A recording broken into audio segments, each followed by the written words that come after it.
Good evening,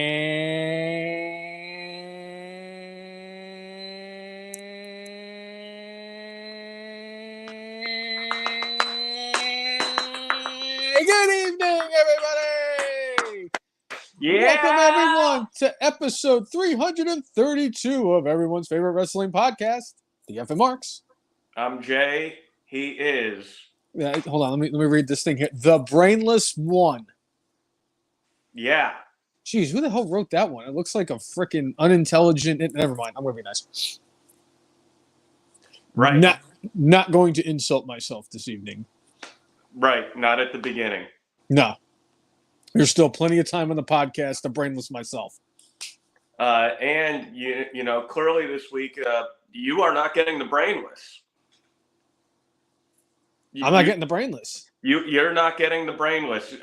You did not brainless yourself on last week's podcast, and I don't think there's anything you could do that could top several of the things that were better brainless this week. You know what's crazy? I was thinking about it, and I was doing all my notes for the podcast earlier, and I was trying to figure. It took me almost until about 20 minutes ago to come up with a bad. If that is incredible as that is, and the first thing I wrote down after the two most important numbers, was my brainless. Yes, it was a slam dunk for me. There was no other competition. It was leaps and bounds. Just when I thought they couldn't do anything more dumb, and have secured themselves the spot for my brainless moment of the year. Clearly, I underestimated one Anthony Khan. One of my favorite things about Tony Khan, and it's not even him, whenever there's a story about him on a wrestling website, they find the greatest bad picture of that man and post it. I love it. It is one of my favorite things. It's almost as good as the diabolical and dastardly Vince McMahon. Jay, I don't know what's even. I mean, yes, that is as fantastic as it is, as well as the choice of wardrobe and pictures that Vince McMahon has bestowed upon us, especially recently. Yes, especially with the greasy mustache. I mean, whether he's Gomez Adams or Clark Gable, or if he's Boris from Rocky and Bullwinkle, we don't know. Anyway, he is dastardly looking. The Clark Gable gets me every single time. Because it's like that. It's like the old saying, "Mom, can we have Clark Gable?" No, we have Clark Gable at home, and it's a picture of Vince McMahon. Yeah. But I just,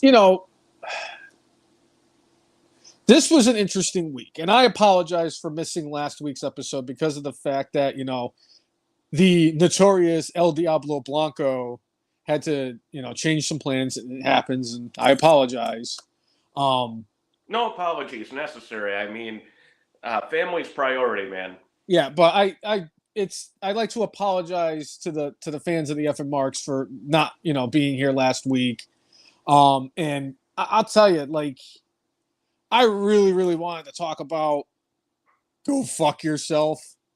Because I've been laughing about it for a week and a half now. That was, I once said, you remember The Office? You remember the episode where they decided to all hang out and they're at the bar and it's got all the video games and all that stuff and they're all at the arcade? Yep. And Dwight's trying to hook up with Pam's cousin.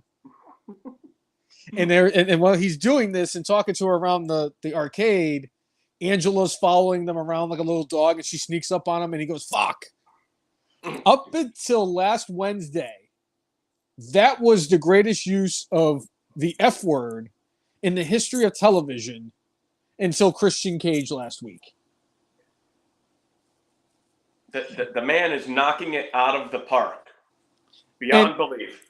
And another thing from last week, and this is the one thing I'm actually kind of glad I did miss. last week's episode because I was going over the predictions, and I remember telling you all my predictions, and I said, boy, that is bad. Yeah. I could not believe how bad. I can't believe I went 3 for 2. And it was the two most likeliest ones, Jay. After all these years, and I know we've discussed this on previous episodes of the podcast, where we've said for years, almost decades, that WWE pay-per-views are too predictable. Did anybody really see Cody and Jey Uso winning the tag team titles last weekend? No, and I mean, I had no reason to believe LWO was going to defeat a brand new faction. I mean, are they trying to retribution this new faction, or is this going to be part of Bobby Lashley and whatever motivational tools he's going to use to get the Street Profits to be even meaner?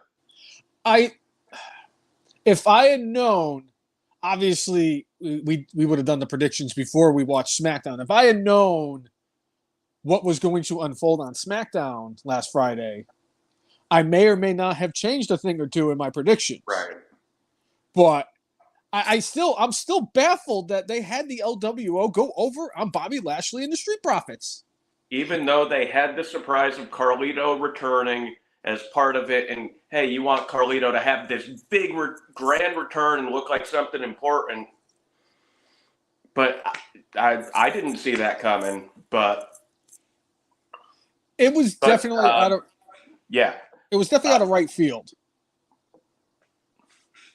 And, all right. Just to catch you up on some of the comments, Chris Brown saying Tony Khan getting Brainless of the Year. What brainless jackass thinks 609,000 is better than nearly $1 million for NXT?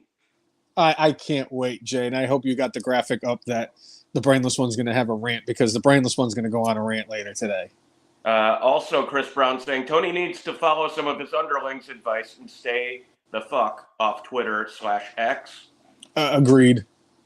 And one thing Chris sent me right before the podcast, there might be, they're trying to stack this SmackDown because it's the season premiere, but it sounds like they may be splitting up the undisputed tag team titles. That way they have a tag team championship on SmackDown. I know they ended up doing that with making the new title for Seth Rollins on Raw. Right. So, this could be Triple H saying, hey, we need to have champions on both shows. So whether they have a tournament, I don't know. This was like brand new information, so I don't have a ton of thoughts on this. My immediate thought is I think the Brawling Brutes would be not bad if they decided to split up the tag team titles between the two shows. Because there's a couple of thoughts, because they've been promoting the shit out of Triple H coming out for SmackDown tonight, and obviously John Cena is going to be there. And I'm surprised that Tony Khan's not complaining about the fact that Cena and Triple H are both going to be on SmackDown, which is the same night as nobody watches Rampage. But right. I digress, because I've heard a few things, and I'm going to tell you right now, if Triple H is coming out on SmackDown and he's going to make announcement, he's not going to just make one announcement. He's going to make one really, really big, huge announcement, and then he's going to announce that they're going to do War Games at Survivor Series again this year. So we'll go with 3, because I think he's also going to be naming a new authority figure this evening. And have you heard about the authority figure? I did, and I thought that Adam Pearce was an intimidating individual to have as an authority figure, at least the most intimidating authority figure since the man himself, Gorilla Monsoon, back in the 90s. Right. But if you want to talk about somebody who can handle himself as an authority figure, I think one Nick Aldis would be a tremendous choice as an authority figure. Yep. Which is funny, because I've heard another rumor that one of the announcements that he's going to make, so that's 4, is that he's finally going to announce who SmackDown is getting in the trade from Monday Night Raw to complete the Jey Uso to Raw trade.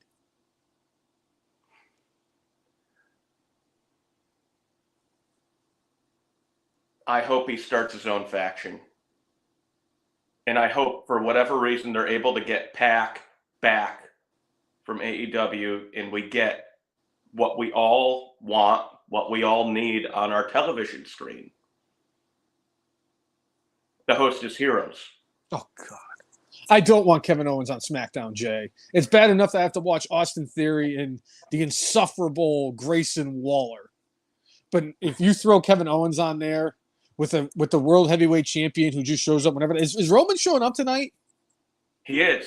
Because I need to try to figure out what they're going to do in this 2 hours. Because if they're going to have Triple H, that's going to be at least a 10-minute freaking introduction. He's got to do this, spit out the water and all that stuff because he's the game. And Lemmy tells everybody that it's the game and how you play it. He's going to make 309 announcements for this week because it is the season premiere of SmackDown. And then we got to dedicate another 27 minutes at the end of the show just for Roman Reigns to get to the ring. One thing I do have to point out, through innuendo and all the things that went on with the possible fusion of the Bloodline and the Spooky Pals. Spooky Pals. It really seemed like Heyman was into whatever Rio kind of pitched him. And he said, oh, look, I got to get authorization. I can't just go forward with this. And then at the end of SmackDown, when he said authorize, and then Bloodline went and did their thing. Do we know for certain that Roman was actually on the phone? No, we never know if Roman's actually on the phone. We're just assuming that Paul Heyman is calling Roman Reigns and not Domino's Pizza. Right. Because, the wise man could decide that he's wiser than the tribal chief at this point and be devising his own scheme. In the likelihood of scenarios here, I would say it's highly unlikely. I'm guessing it was really authorized because Heyman has said they were in the third inning of whatever storyline that they're going for, which is to beat Bruno Sammartino.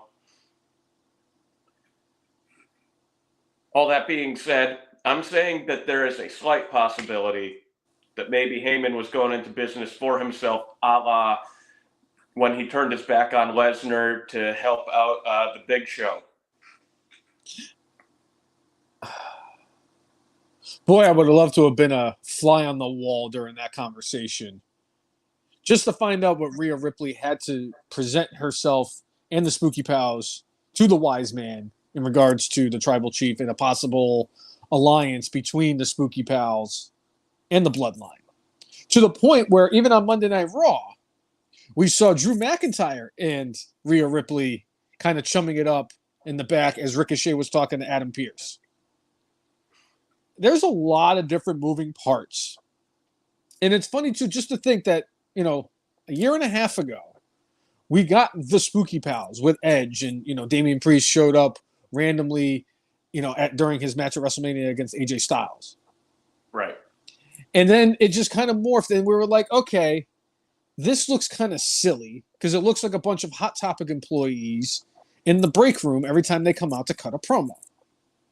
And they took Dominic Mysterio, who a year ago we were absolutely trashing.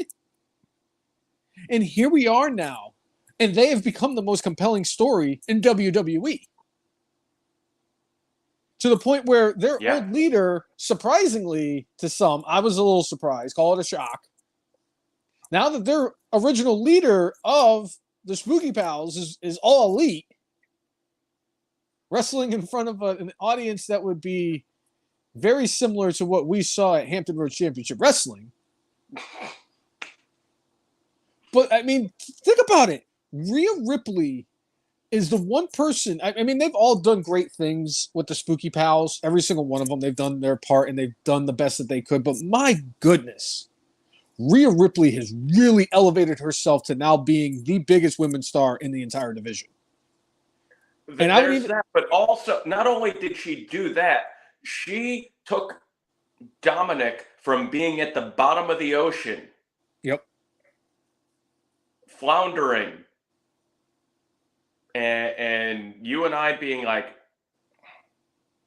this dude is trying to be like his dad, but he's a foot taller and can't wrestle like his dad. He doesn't move like his dad because his dad is so much smaller and it looks clunky. It looks terrible. Yeah. He needs something different. Yep. And Rhea was the secret sauce that he needed to, like, he's now the North American champion. And when he's on NXT, people tune in. Yeah. Like, their numbers go up when Dirty Dom is on the damn show. So good for him. By the way, in the chat, they're talking about possibly Roman coming to SmackDown with Tamina to kind of take on Rhea. Interesting. You could also, you will not love what I'm going to say here. So why say it? I'm going to say it anyway. Of course. Is it possible that we get one Nia Jax to be traded to SmackDown and she becomes part of the bloodline? It makes sense, doesn't it? There needs to be a trade, right? She's part of that family. We did see on NXT also this week that Ava Raine was propositioned for being in the bloodline. What was it that Sami Zayn, when Sami Zayn wanted to fight Braun Strowman about 7 years ago, and Mick Foley was the commissioner of Monday Night Raw? I've got two hands. Oh, wait, wrong person. Something about to the extent that he was going to trade him to SmackDown for Eva Marie. I'd trade you for a 400 Eva Marie's. I wouldn't trade anything for any Nia Jaxes. In fact, trading Jey Uso for Nia Jax would be an even bigger and more lopsided trade than when the Vikings traded the Cowboys traded Herschel Walker to the Vikings. We're talking Babe Ruth to the Yankees lopsided. Jeff Bagwell for Larry Anderson. That's like trading in a taco for an apple. It's just, or for me, it would be like trading a taco for an olive. Ugh. But I mean, this is no. And if they're going to do, and since we're on this topic with the Spooky Pals in the alliance in the new Deadly Alliance 2.0, now that we're getting the Spooky Pals and we're going to be getting them with the Bloodline, it looks like they're going to be the ones for War Games at Survivor Series. Now I know that I'm not the most intelligent person in the world. My brain, my name would tell you this, that, and so would my high school diploma. But I riddle me this, Batman. I counted all the dudes that were on one side and all the dudes that were going to counteract on the other side if they were to do a War Games at Survivor Series. That is, as long as the strike for the Screen Actors, the writer's strike continues, so that John Cena doesn't have to go back to Hollywood world. But I did the math, and it looked like there was 4 faces and about 5 heels, if you don't count Rhea Ripley.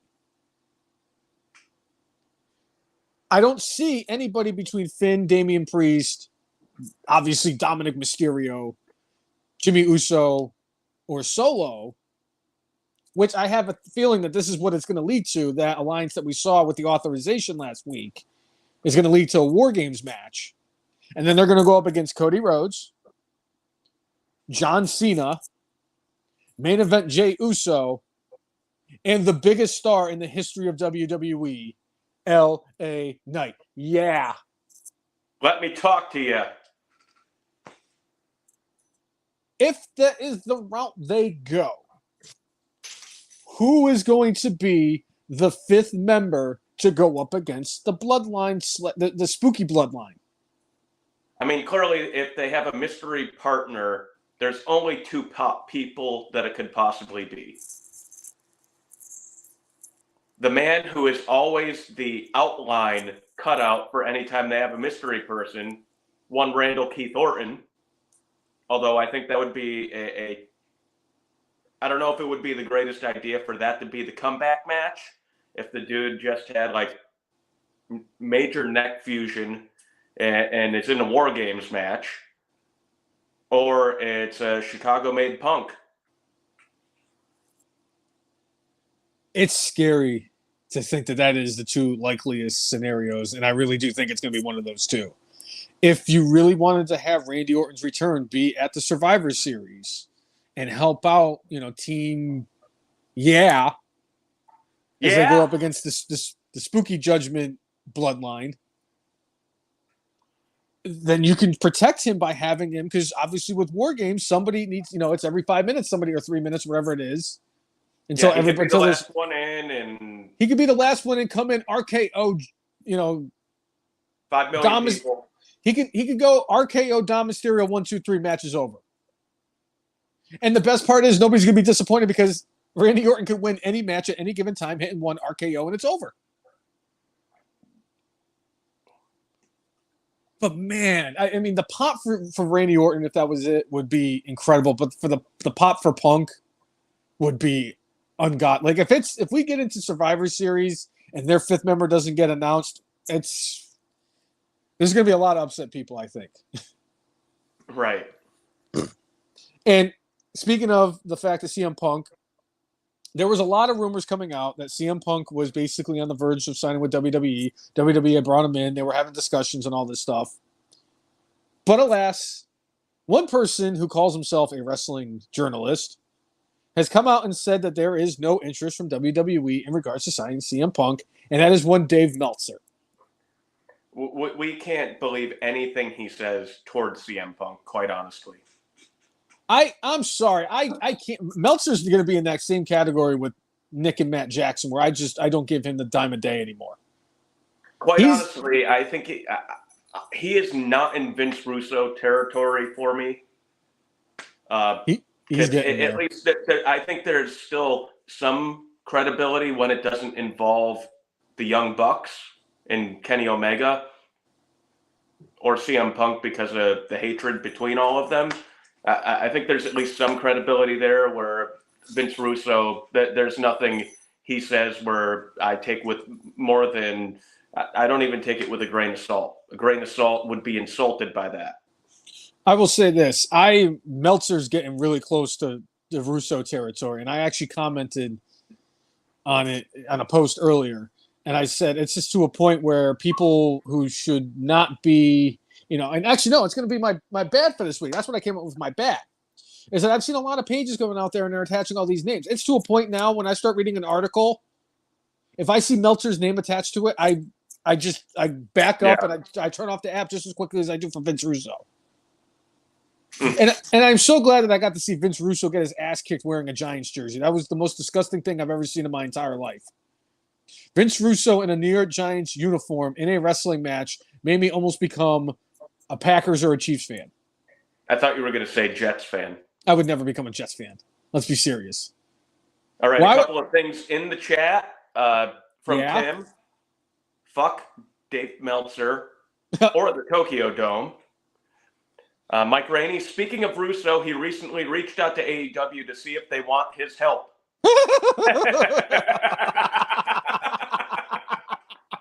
I don't know if that would be good or brainless.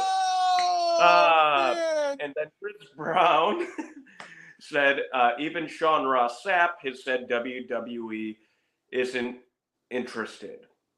Oh, please. I'm not believing anything what that fool said. Ever since the dude who used to work for Fightful is now some kind of big wig with freaking AEW, I don't believe anything Sean Ross Sapp says either. And I haven't really been a fan of Ross Sapp, Sean, whatever the frick his name is, for months. He comes off as a whiny little turd. Because you can't even say anything negative about him. I heard what you said about me on Twitter. Shut the fuck up. Go back to Kentucky, you dumb fuck. Nobody gives a shit about you. Mr. I have 3 names, Sean Ross Sapp. Fuck you. Hey, Randall Keith Orton. Is that okay? Nobody calls him Randall Keith Orton. He's Randy Orton. Sean Ross Sapp. He sounds like he's from the same hollowed out tree as Pac.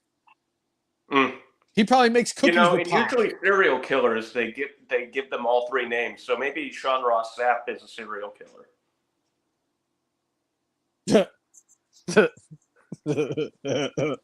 I'm just going to stop right now because I don't want to get banned from Twitter again. Yeah.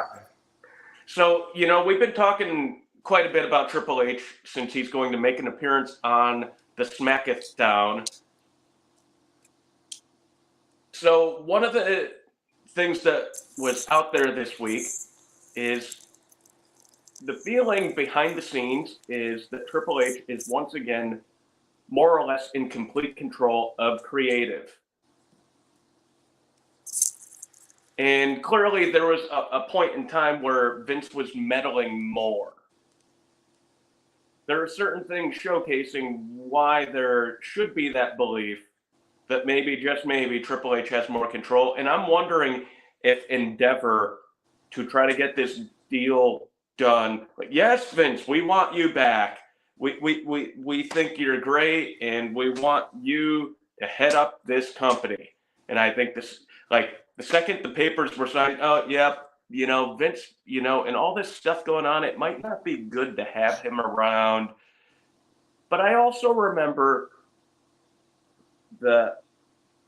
in the interim, after Vince came back, after the sale was announced, that they saw Vince in his creative process. And allegedly, Endeavor was not super impressed by it. Is it possible that they sat there and actually shanghaied Vince McMahon, where they're like, yes, Vince, we want you to be a part of this company, just to have that Vince McMahon name on WWE still, even though he's not the full owner, you know, he's a partial owner, and he's still, you know, the head of everything WWE. But it feels ceremonial at this point, almost like King Charles there in England. Ceremonial. He's there for a name. You know, he put his stock in Endeavor in a position to possibly be sold. There are reports out there saying that Vince did this just to kind of shield himself, to be able to have freedom to do what he wants in the future. All that being said, I think there's just an awful lot of evidence to suggest that, like, Endeavor said, yes, Vince, yes, Vince, yes, Vince, just to get him to sign the deal, only to be like, yeah, we like Triple H better. It seems like his brain is screwed on straight, where the dastardly Vince McMahon is just a crazy old bastard that has possibly amnesia, Alzheimer's, and thinks it's 1985 again. And they're like, yes, thank you, Vince. Here you go. Here's a nice boardroom that you could stay in, and you could talk amongst yourself. That's what it feels like. What are your thoughts on all this? I mean, it definitely feels more Triple H. Jay, I couldn't agree more. I really couldn't. It really does feel like they just brought him in just to get this sale done, just so they can tell him, adios, we got somebody better. And if you don't believe it, look at how the ratings have gone since Triple H was technically in charge when Vince McMahon stepped down as CEO of the company. I'm done. I'm retired. Then, now, forever, always, pals. It was such good shit. The booking got so much better. The ratings on the shows got so much better. If you think about it, it's because of what Triple H has done in charge of creative that actually helped them get this monster contract that SmackDown just got from the USA Network. Yeah. They're going to get some kind of crazy amount of money for Raw and NXT from whatever, you know, they decide to do, whether it's NBC, Disney, whatever, or Amazon. Right. And, you know, it kind of goes back in hand with what they did on NXT. Like, everybody thought that what they did on NXT was just to kind of stick it to Tony Khan. No!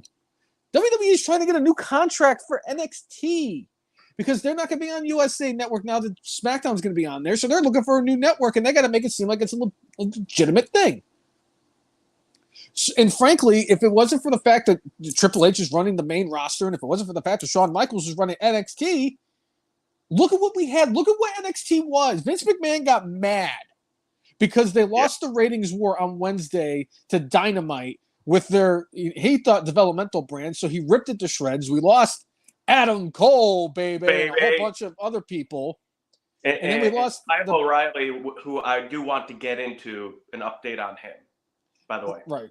And, you know, did away with the black and gold brand and gave us the Steiner brother color logos and absolutely eviscerated what NXT used to be. I'm not saying everything about NXT 2.0 was bad, because clearly what we just saw on Tuesday, my key takeaway from this past Tuesday, I'll get into, but look at what he did. Look at what he did to NXT. Now we have to watch Von Wagner every Tuesday. He turned Terry Taylor into a red rooster, for crying out loud. He turned. Think about what he did to Karrion Kross. Think about all the stupid things he's done in the past. He didn't do shit with Sami Zayn. Triple H gave the ball to Sami Zayn and he ran with it, and he ended up main eventing WrestleMania this year. To be fair, Sami Zayn was given a solid, mid-card thing in WWE. Vince did see enough in him to have him in that match with Johnny Knoxville. If he didn't have faith in Sami Zayn, he would not have put him in the ring with somebody who had literally no experience. And as F and Mark's Hall of Famer El Jefe said, that was a very sports entertained match. I don't care what anybody says. I'm glad you mentioned that match because I was thinking it too. I don't care what anybody says. I was thoroughly entertained watching that match. And I'm at the point in my life, I want two things. I definitely want to be entertained. Whether I get a really good wrestling match like we got with Gunther and Sheamus at the Clash of the Castle, or one that I'm going to talk about for years and years and decades. Yeah. Like Sami Zayn and Johnny Knoxville at WrestleMania last year. I enjoyed the hell out of that match. It was excellent. I don't care how stupid it was. I enjoyed it. Yeah. But either way, Triple H's booking, the way that he is kind of overtaken from Vince McMahon, has got to be the reason why Endeavor's doing it. Vince is really not a good person either. And he's got more skeletons in his closet than Beetlejuice. Yeah. I think it's just time. He needed to go. He should have retired. They brought him in to make this sale. Clearly, that's the reason why Endeavor kept him around, like you said. All right, here you go, Vince. Here's all your money. Now get the fuck out. Right. They Christian caged him. They got the sale done. They shook hands. They hugged. And then Endeavor went, go fuck yourself. And walked out. One other caveat, one other tidbit about Christian Cage. I loved, these post-show press conferences. Christian Cage shines in the ring, shines on the microphone in the middle of the ring, but he really is at his best in these media scrums after the show. And when Tony Khan said, yeah, well, you've really made a difference in TNT title for the last few weeks. And he's like, I've been the TNT champion for 4 months with a straight face. How in the world? And I made a meme about it this week because it's been on my mind. How in the world is Christian Cage the single greatest TNT champion in the history of AEW, and that's a title he didn't even win?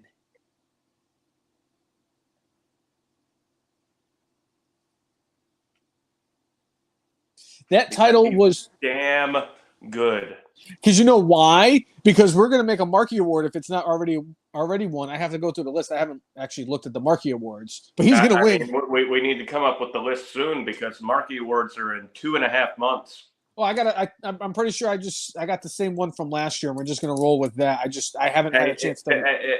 If we have new categories or things that we need to add or delete, not that we're deleting wettest hair because we all know. I'm not going to say that wettest hair is above Superstar of the Year or mark out moment of the year, but it's climbing the charts. Cousin Jay, I'm already there. It's already the most important award that we give out every single year. Just because it doesn't matter how much. I don't care how long his reign is. It's not nearly as impressive as his reign as he will be unless he comes out with a bald head tonight, because we haven't seen him in months. And if he does, he's disqualified. Right. But I will not have the wettest hair. 8 years in a row, he is going to win a Marquee Award. He is the only person to ever win a Marquee Award 7 years in a row, and he's going to do it again this year. Yeah. Spoiler alert. It's not go ahead. It's not a spoiler. It's not a prediction. It's a spoiler.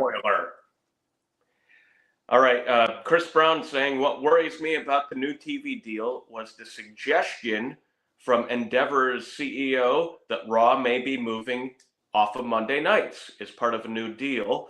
Mike Rainey chiming in saying that might not be the worst idea because they're, about 4 or 5 months of the year they will have to compete against Monday Night Football, which they're going to lose that all the time.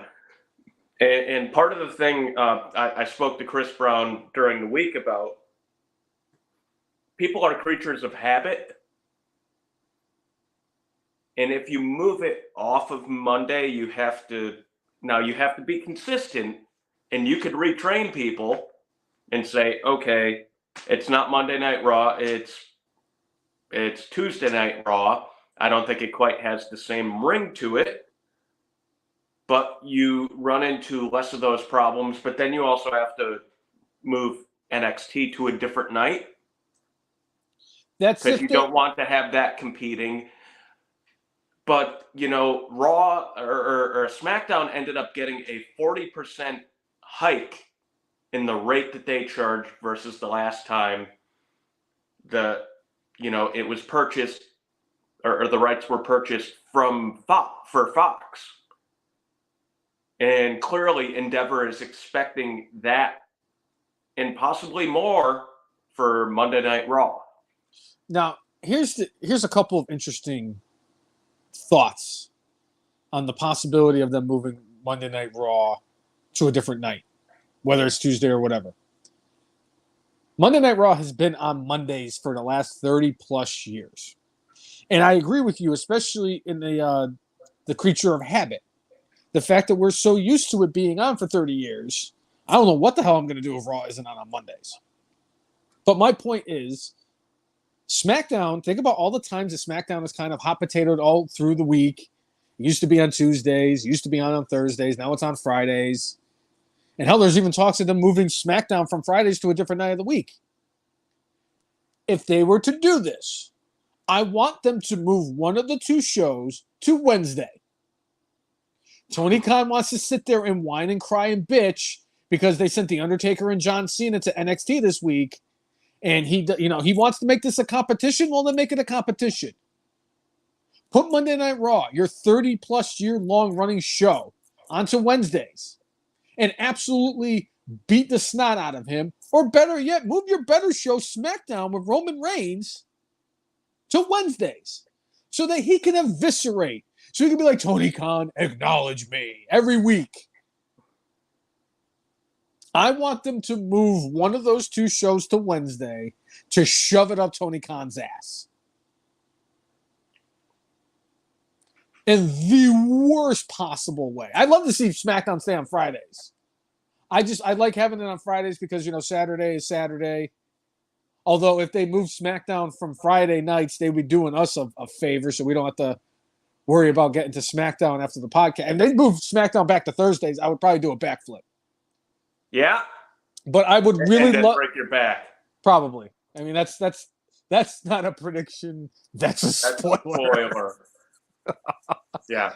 But if they were to move one of those two shows or any of the shows, I'd love to see them move Raw or SmackDown to Wednesday nights to really kind of stick it, or move it to Saturday.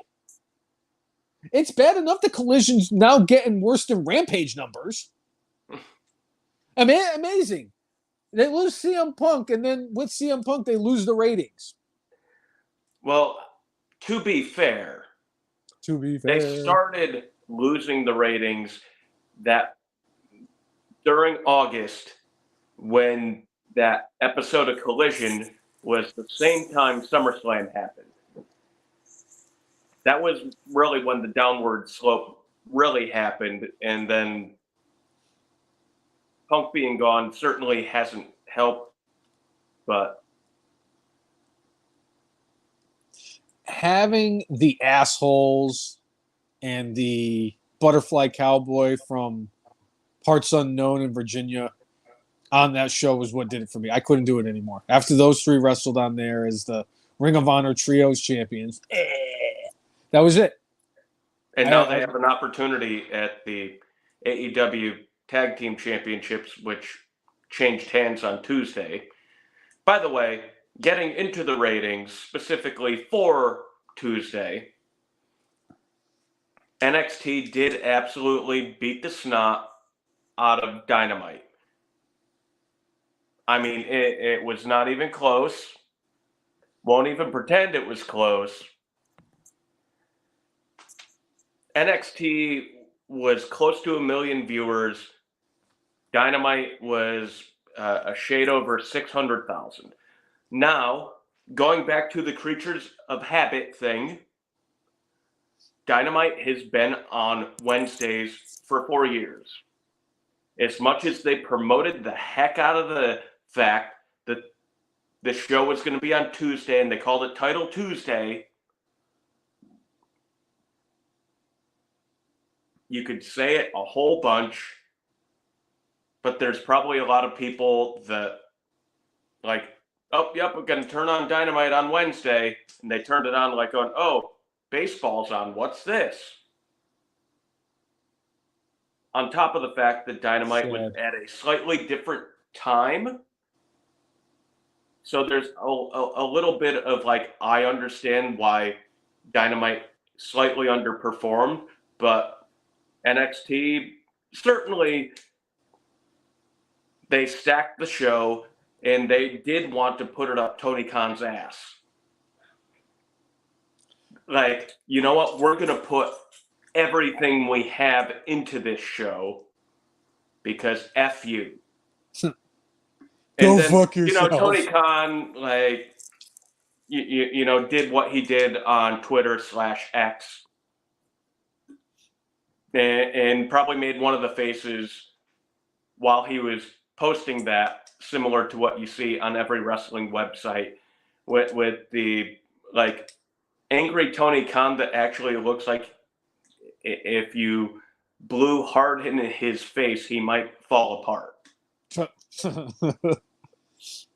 Jay, it wasn't even just, they didn't just destroy Dynamite. In the words of the GOAT, Don Slater, it was a washout. It was a washout. I mean, it was a drubbing. It was not close. And Undertaker showing up was a lot of fun. Cena being there was a lot of fun.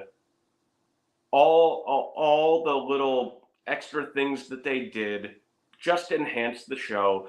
And as Tim was saying, F and Mark's Hall of Famer Tim, that, you know, it felt a little bit like Nitro and Raw back in the late 90s. Quite honestly, on Tuesday, the fans won. Because both shows, quite honestly, were really damn entertaining. We got to see Adam Copeland versus Dino Man. Oh, God, the dinosaur. And we had a couple of title changes, one of which...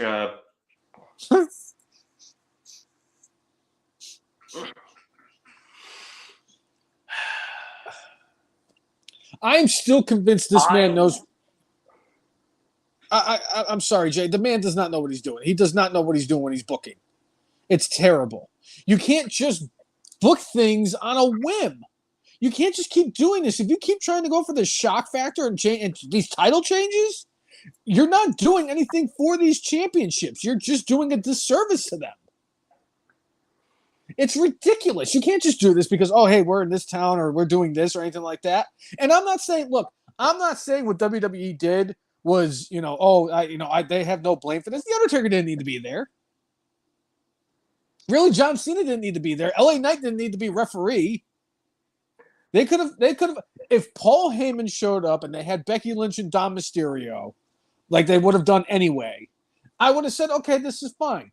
Because Becky, yes, she's a main roster wrestler, but she's also the NXT Women's Champion. This is the first time and only time she's ever held this title. Yeah. But she should be there if she's the NXT champion. The same thing with Dom because he's the North American champion. Yeah. Paul Heyman going down there and being in Braun Breaker's corner would have been phenomenal because that's what people would be talking about. People would be talking about, well, what was Paul doing in this corner? Why would Roman want him scouting him? Why would Paul be doing this? Why, what, who, what? And that's what everybody would be talking about if he was in Braun Breaker's corner.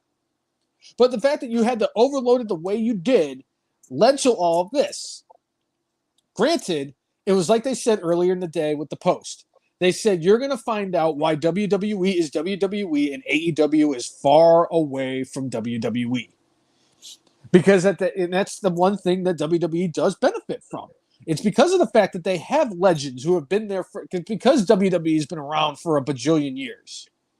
WWE back to the days when it was WWF, back to the days when it was WWF, when Vince Sr. was running the place and it was just territory up in New York. And that's the beautiful thing about WWE is because at any given time, they're like, oh, I could call The Rock. I could call The Undertaker. I could call Stone Cold Steve Austin. And what's AEW going to pull out of their ass? The sad part is that their two biggest legends right now, and no disrespect to Adam Edge, are Chris Jericho and Sting. Chris Jericho, who is the GOAT of GOATs, who has goated more than GOATs have ever goated in the history of GOATdom. But Chris Jericho is always going to be remembered for his time in WWE and in WCW. And Sting, in my opinion, and a lot of other people's opinion, is the greatest WCW wrestler of all time. But he's also known for his time in Impact.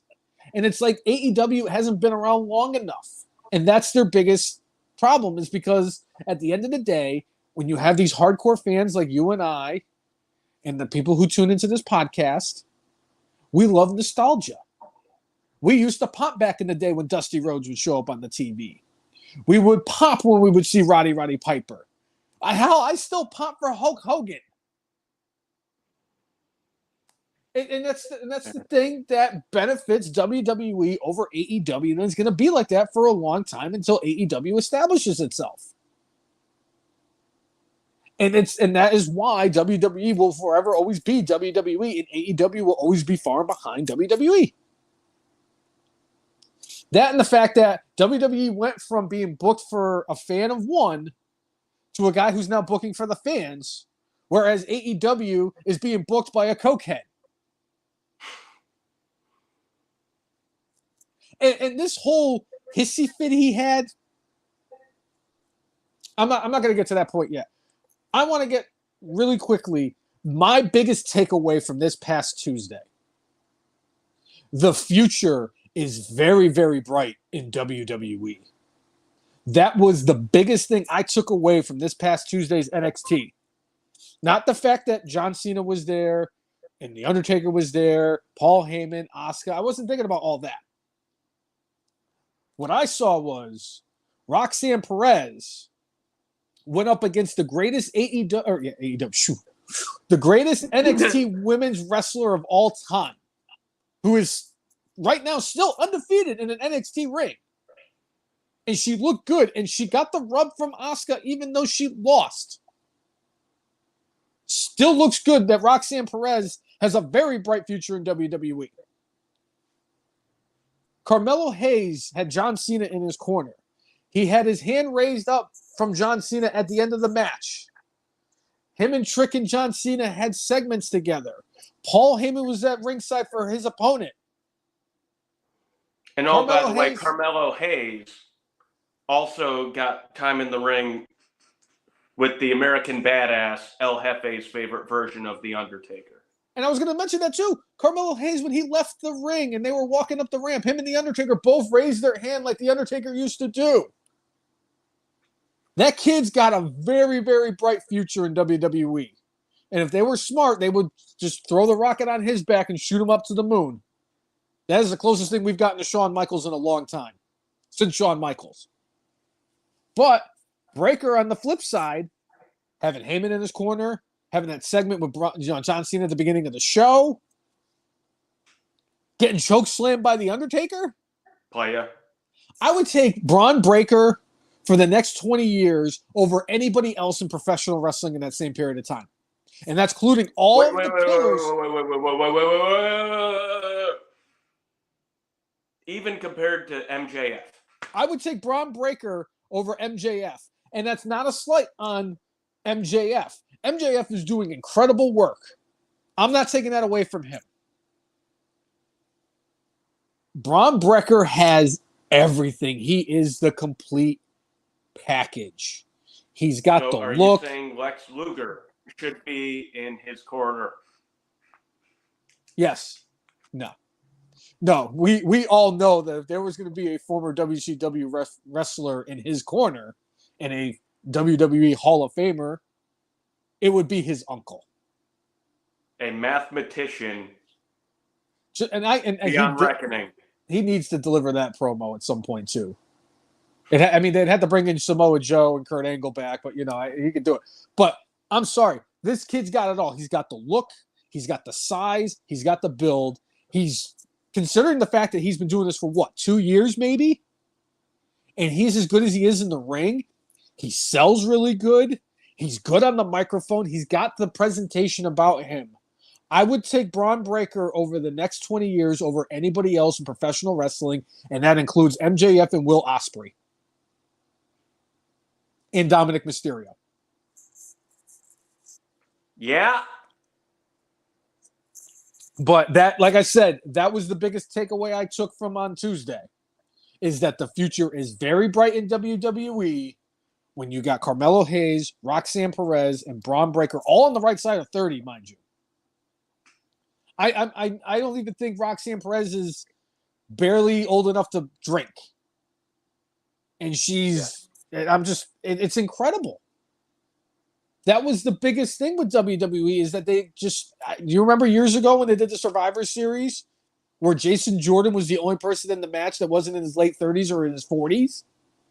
Right. And it's like, wow, it's not really looking very bright, because even the guys are in like the coming up, they're not even that young. But you got people like Austin Theory. Yes, he looks like shit, but man, he could wrestle, and he's got the look. He looks like he could get into the. I can't. I'm sorry, Jay. It's the face, man. Every time I see his face, I just want to deliver one of these right into his suck hole. He's got to do something about it. If he doesn't change, I'm going to rearrange it for him. I'm sorry, but again, with Austin Theory, look at all the people that Austin Theory just shared the ring with The Rock. Braun Breaker just got chokeslammed by The Undertaker. I mean, seriously, raise your hand if you would want The Undertaker to chokeslam you. Yeah. I would. Fuck. Think about it. And what did they do? They promoted the debut of a man in his almost 50s fighting a dinosaur. The only good thing they did on Tuesday for Dynamite was they put the international championship back on the correct person to be the international champion. You did tiz him about that. I am very happy about that. I almost lifted my shunning off of them because of the fact that the international champion was back to the rightful person. But then I realized that eventually Jon Moxley's going to get cleared. And for whatever reason, he's going to probably put the title back on Moxley from Cassidy. And then I'm going to break my TV and go down to Jacksonville and slap the shit out of Tony Khan. But there was also a tease of another performer that might entice you back to Redacted. Oh, the Danhausen? The Danhausen. I wouldn't be opposed to that. I might just tune in for those two. If I know Cassidy and the Danhausen are on the TV, then I will unshun AEW just for that. So that little spike that they get in that 15-minute integral with that they mention every single week, where it's like, hey, look, we got an extra viewer, hooray! It will be because of Danhausen and Orange Cassidy that brought me in. Yeah.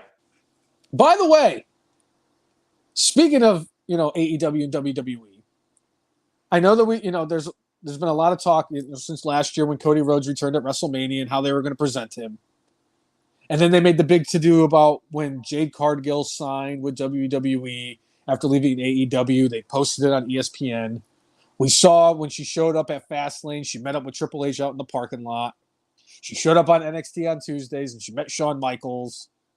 They've been presenting Jade Cargill and have done a great job with Jade Cargill and handled it very well since she left AEW to come to WWE. Another person on Tuesday, I know they've been doing some of these vignettes to kind of build them up, but they reintroduced the repackaged Brian Pillman Jr. That promo, Jay, on Tuesday, WWE has done more with Brian Pillman Jr. just cutting that one promo than AEW did the entire few years he was there at AEW. When he was part of the Varsity Blondes? He looks more like his dad now. And he looked like his dad before. Now, they fixed his hair up. They he had the mullet, and I'm like, okay, this isn't 1994 anymore, and we're not at the monster truck. We're not at the monster truck out. We're not at the monster truck rally or in Mississippi, so the mullet's got to go. He looked. I don't know what the hell this shit that he had going on, the shit on his head, whatever. But I'm convinced it's this Lexus King that they're turning him into. Why do I got this weird feeling he's going to end up being like the Tiger King?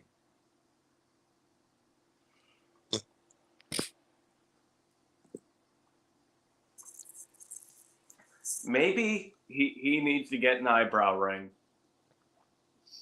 and have it just dangling on by a thread. I'm never going to financially recover from this. Carol Baskins. That bitch, Carol Baskin.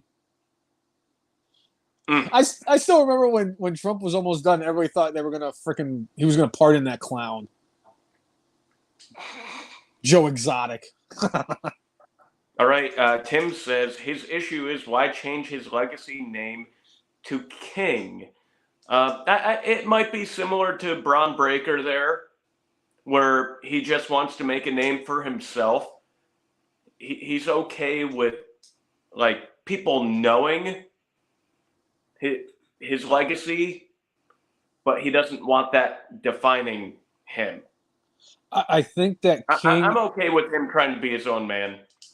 I think King is the name of his stepfather that kind of, yeah, came in after Brian Pillman had passed, or he was already there. Like he said, my dad died when I was 4 years old. And that's always been on the back of my mind. I'm like, man. Brian Pillman Jr. spoke quite a bit in the Pillman thing, and I'm like, how old was he when his dad passed? Because I'm like, he can't be that old. Yeah. So 29 makes a lot of sense. All right, Chris Brown saying they're doing the same shit to Pillman that they did with Joe Hennig when they made him Curtis Axel. To be fair, he was Michael McGillicuddy.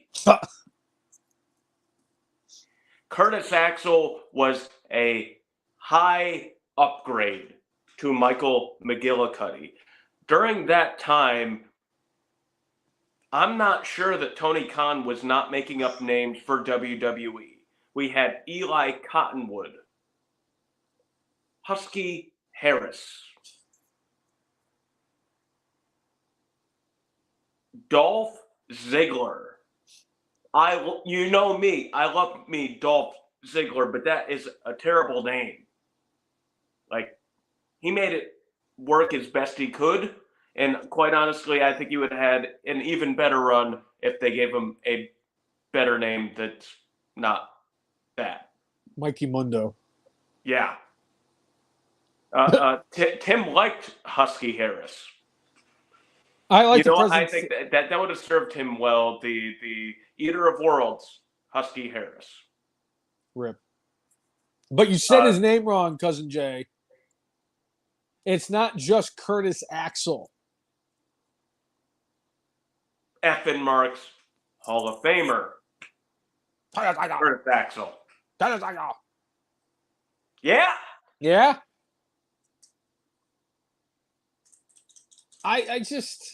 I know the King has, like I said, it has something to do with like the stuff out of his name. I think it's different. I like what they're doing with him. I like what they're doing. I mean, obviously, I've been saying this since day one. WWE is all about presentation, and they have really been presenting Jade Cargill very well. Yeah, I really would have liked. I really would have liked for her to be like, "Hey, Tony." If somebody just should have mentioned it, either her or Cody on Tuesday could have just went and looked in the camera and said, "Hey, Tony," just to kind of get that little weaselly fuck to get all pissed off about something else. Which, by the way, come on, man.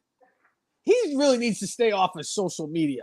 The fact that he looked like a whiny little turd the entire time on social media is just incredible. You were like all the things that Vince McMahon did. I guess Shawn Michaels isn't going to be the one winning Booker of the Year after Tuesday. You want to win a fake award that was made by a guy who didn't want to give Kurt Angle a 5-star match? I just, why? Why do you do these things, Tony? You look like a buffoon.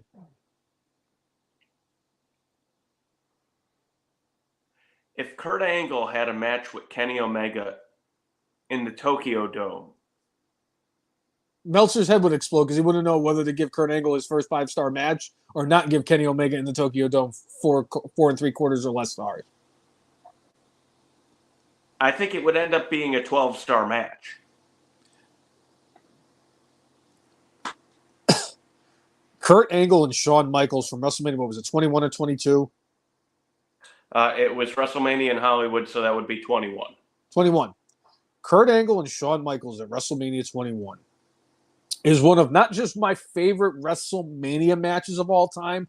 That was one of my favorite actual wrestling matches of all time. That was how? How do you have Mr. WrestleMania not have a 5-star match against the best actual technical in-ring wrestler in the business? Because Bret Hart was gone at that time. If Bret Hart had fought Kurt Angle, you're telling me that they wouldn't have had a 5-star match? No, they wouldn't have, because it wasn't the Tokyo Dome, and I get the fact that they didn't know what they were doing. They don't know as much of what they're doing about ring psychology as Kenny Omega. Somebody needs to explain to me how the hell the AEW has had more 5-star matches than WWE when WWE has been around since the dawn of time. I don't care that Japan Wait. Are you telling me Bobby Fish started WWE? I'm telling you that Bobby Fish was probably one of the first 6 wrestlers that ever signed with WWE, WWF, back when Bobby Fish was wrestling there for the first time in the 1400s. Like I said, first wrestling match ever that both people survived was Kane versus Bobby Fish. The first wrestling match that not both people survived was Kane versus Abel. Bobby Fish main evented on Noah's Ark. Yes. Just remember that. But, shit, I lost my train of thought. And Bobby Fish. Bobby Fish main evented on Noah's Ark. Yes, Bobby Fish did main event on Noah's Ark. I mean, you were talking about the fact that Kurt Angle has not received a 5-star match. Yes. But seriously, AEW has been around for 4 years. They have the 3rd most 5-star matches or higher in wrestling history. New Japan is number 1, and I forget what the other Japanese promotion is number 2. And then it's AEW. Then I think it's some promotion in Mexico, and then I think it's WWF/E. How is it that a company that's been around for 4 years have more of those type of matches than the wrestling promotion that has been around for, we'll say for argument's sake, 40 years, because that's how long WrestleMania has been a thing. And I highly doubt Meltzer was at the, Madison Square Garden watching Bruno Sammartino body slamming Haystacks Calhoun every Saturday. Right. I don't get it. I just don't. This promoter of the year, you're talking shit about Vince McMahon. You're taking shots at them. What about the post? It was like, oh, this is the 1 year anniversary of when my mother was in the hospital. This was also the 1 year anniversary of when a bunch of people from my roster were calling me and telling me that WWE was reaching out to see if they would break their contracts. Who posts that? You're weird. You're letting neckbeards come after you, Tony Khan. You got to take a book, or you got to take a page out of the book of the Brainless. You just can't let that stuff get to you, because after a while, it's just not going to do you any good. For the beginning part of this podcast, I used to let people come in there and just absolutely melt my brain. Now I'm just like, it is what it is. Just do what you're going to do. Go fuck yourself. Go fuck yourself. Jay, I'm just telling you right now, Christian Cage is going to clean house this year at the Marquee Awards. He's going to clean house. Yeah. Like Roman Reigns in the wettest hair category, Christian Cage is cleaning house. Chris Brown saying, who posts that is a fucking narcissist with paper-thin skin. True. You can't let the wrestling you can't be arguing wrestling fans. Whoever AEW is telling him to get off of social media, he should listen to them. They're not giving you bad advice, Tony. You're coming off as a raving lunatic crackhead. My God. Is he waiting for Michael P.S. Hayes to get released from WWE? Is that what it is? He's waiting for Michael Hayes? You know, this is bringing up two thoughts in my mind. One is that scene in Airplane where the dude looks over to the woman next to him and said, "Little bit of whiskey, ma'am," and she looks absolutely pissed off that he even mentions having whiskey while they're on a plane that's about to crash and they're all going to die.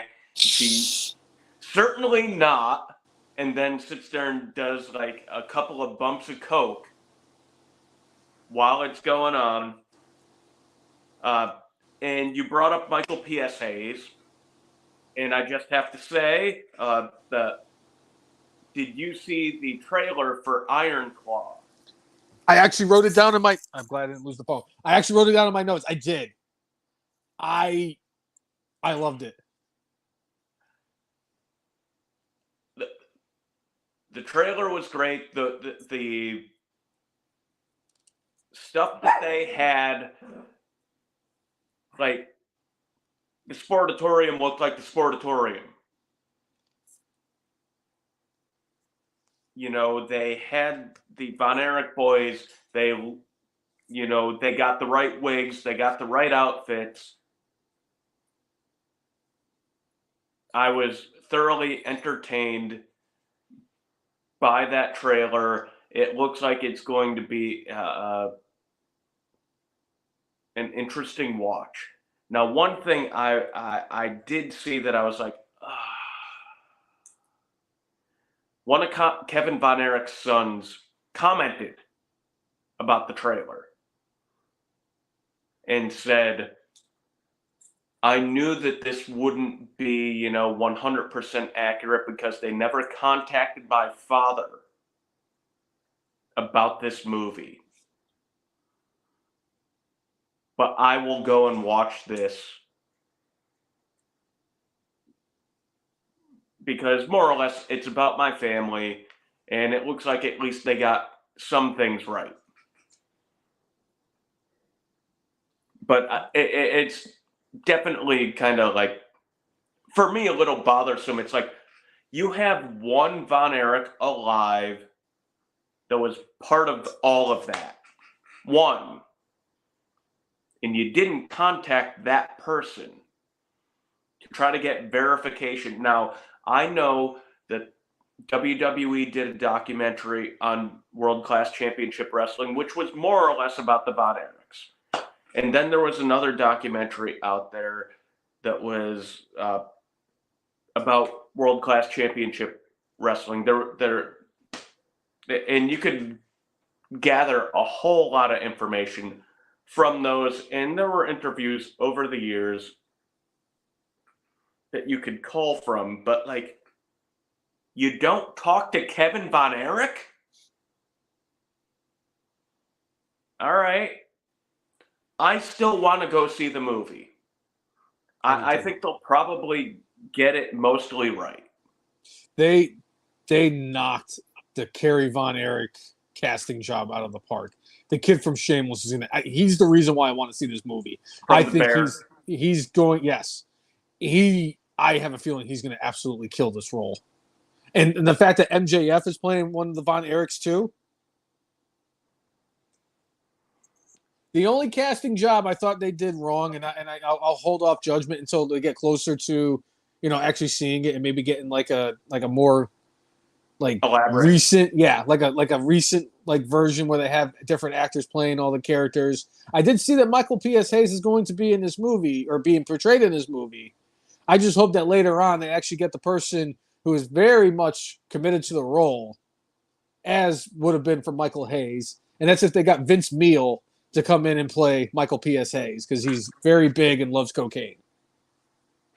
Yeah. I mean, the only problem at this point is Vince Neil is about a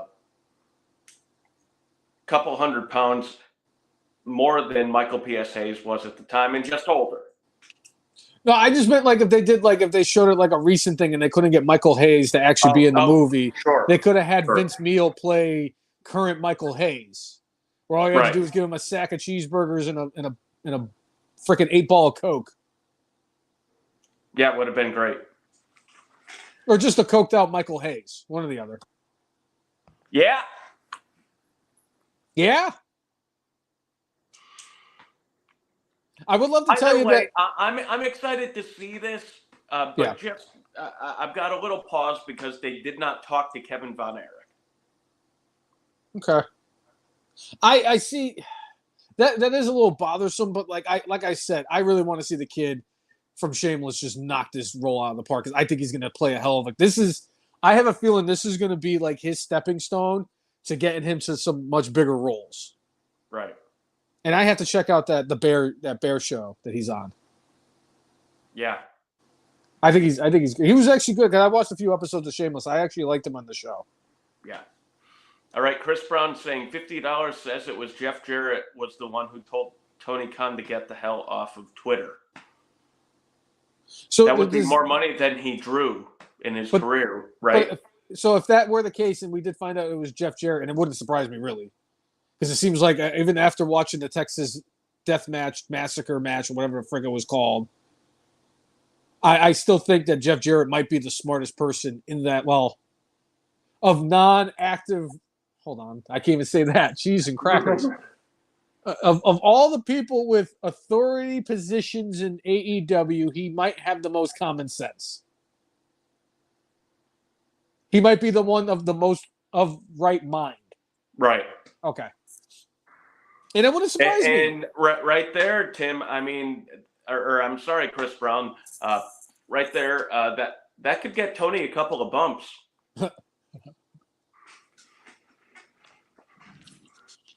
Apparently, that's what you get if you win Booker of the Year from Dave Meltzer. Right. Do we have a Booker of the Year? No, we might have to make Booker of the Year a thing. Maybe I'll throw that as one of my joke ones, and I'll give it to Captain Cocaine. Wait. We all know Booker of the Year is Booker T. Can you dig that, sucker? In the face, the unbridled joy on that man's face when Undertaker came out on NXT, that made me smile too. I'm glad this was not Booker T doing, pre-show high as a kite Booker T. That was just Booker T doing the yeoman's work, doing the work of an announcer on NXT, and just like, dude, that's my boy. And this is a moment. I'm enjoying this moment. I'm soaking it in. It was fantastic. Booker not high as a kite, and he gets high off different things from Tony Khan. And he didn't need it on Tuesday. He just got the Undertaker. Player. Yeah. like I said, they didn't really need the Undertaker on Tuesday. I kind of agree. They probably went a little overboard. They could have gotten their point across. But it's not just the fact that they wanted to bury Tony Khan. It was also the fact that they're still trying to get a contract for a new thing for, NXT once their contract expires with USA. Right. But I just love the fact that they just shrunk his sphincter as quickly and as badly as they did. All right. Yeah. Oh, well, All right. We mentioned Kyle O'Reilly. Yes. And when NXT was like in its, I guess technically the real 2.0 was the black and gold, because originally NXT was just a reality show. Right. All that being said, the people who ran NXT were the Undisputed Era. Yes. Even though they made it seem like Adam Cole Baby was the leader of that faction, we all know it was Bobby Fish because he's 5,700 years old. But he wanted to just, give Cole his due.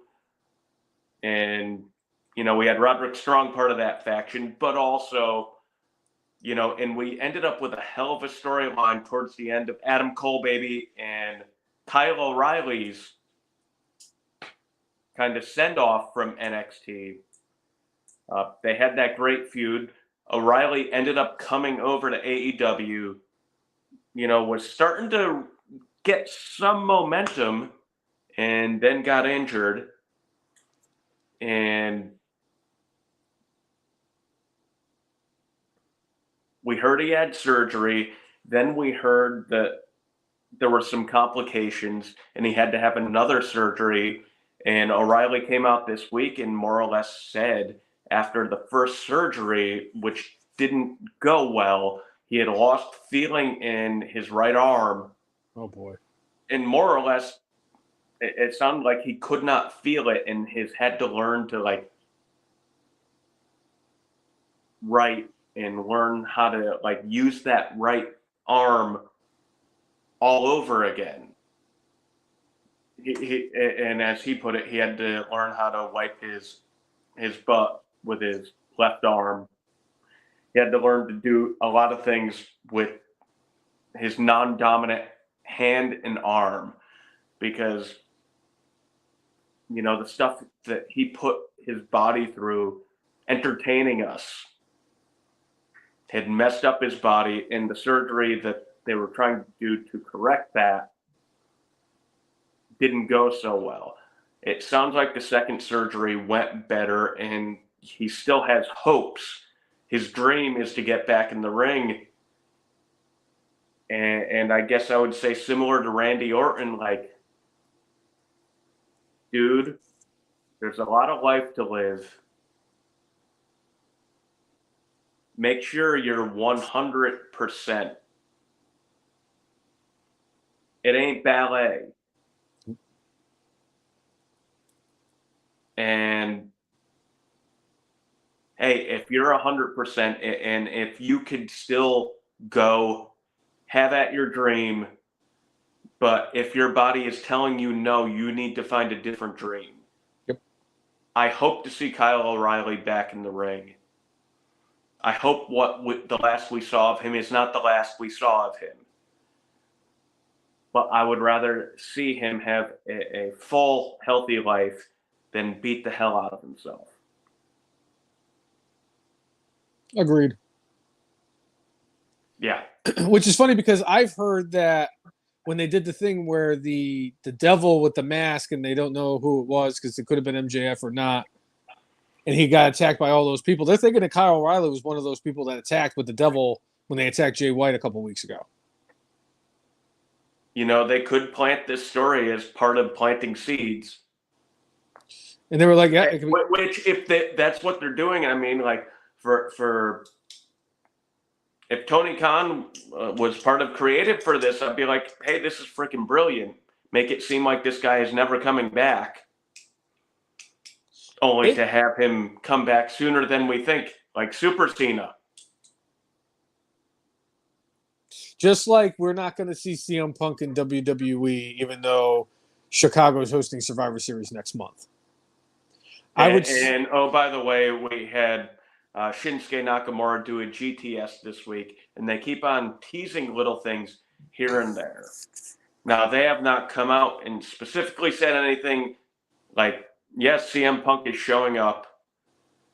It's not all that different from what Tony Khan did when CM Punk debuted in AEW, where they put all these hints and allegations out there, rumors and innuendo, and you're like, I'm pretty sure maybe he's going to show up. And then he did show up, and the roof blew off the joint. And as much as I think it would be a terrible idea for WWE to resign him, it certainly would make an impact. They would certainly pop that Chicago crowd. I don't know if all of that would be worth the headache that would ensue. But I guess we will find out in about a month and a half. I want it to happen, Jay, more than anything else in wrestling. I want CM Punk to return to WWE just because I want Tony Khan and the Young Bucks heads to all explode simultaneously. And I think that would only happen if CM Punk main evented a WrestleMania against Cody Rhodes. I mean, yeah. They might just put it like the Jaguars. It's going to be on their stadium on their big screen. It's going to be Tony Khan shooting himself with cocaine. Just like I sent you the thing where him and Herb Abrams are they're not so different, him and I. I think it's how we would have wanted to go. Oh, B. Brian Blair. I got to go watch that episode again. That was one of my favorites. The one that I had the least, one of the ones I had the least expectations for that beyond reach my expectations. Yeah. Unbelievable. That was a great episode. Yeah. Such good shit, pal. Yeah. So a couple things that we touched on a little bit earlier. One thing specifically is Triple H feeling like he is back in charge almost solely of creative is the fact that on Monday night, we're getting a match that I'm super excited about.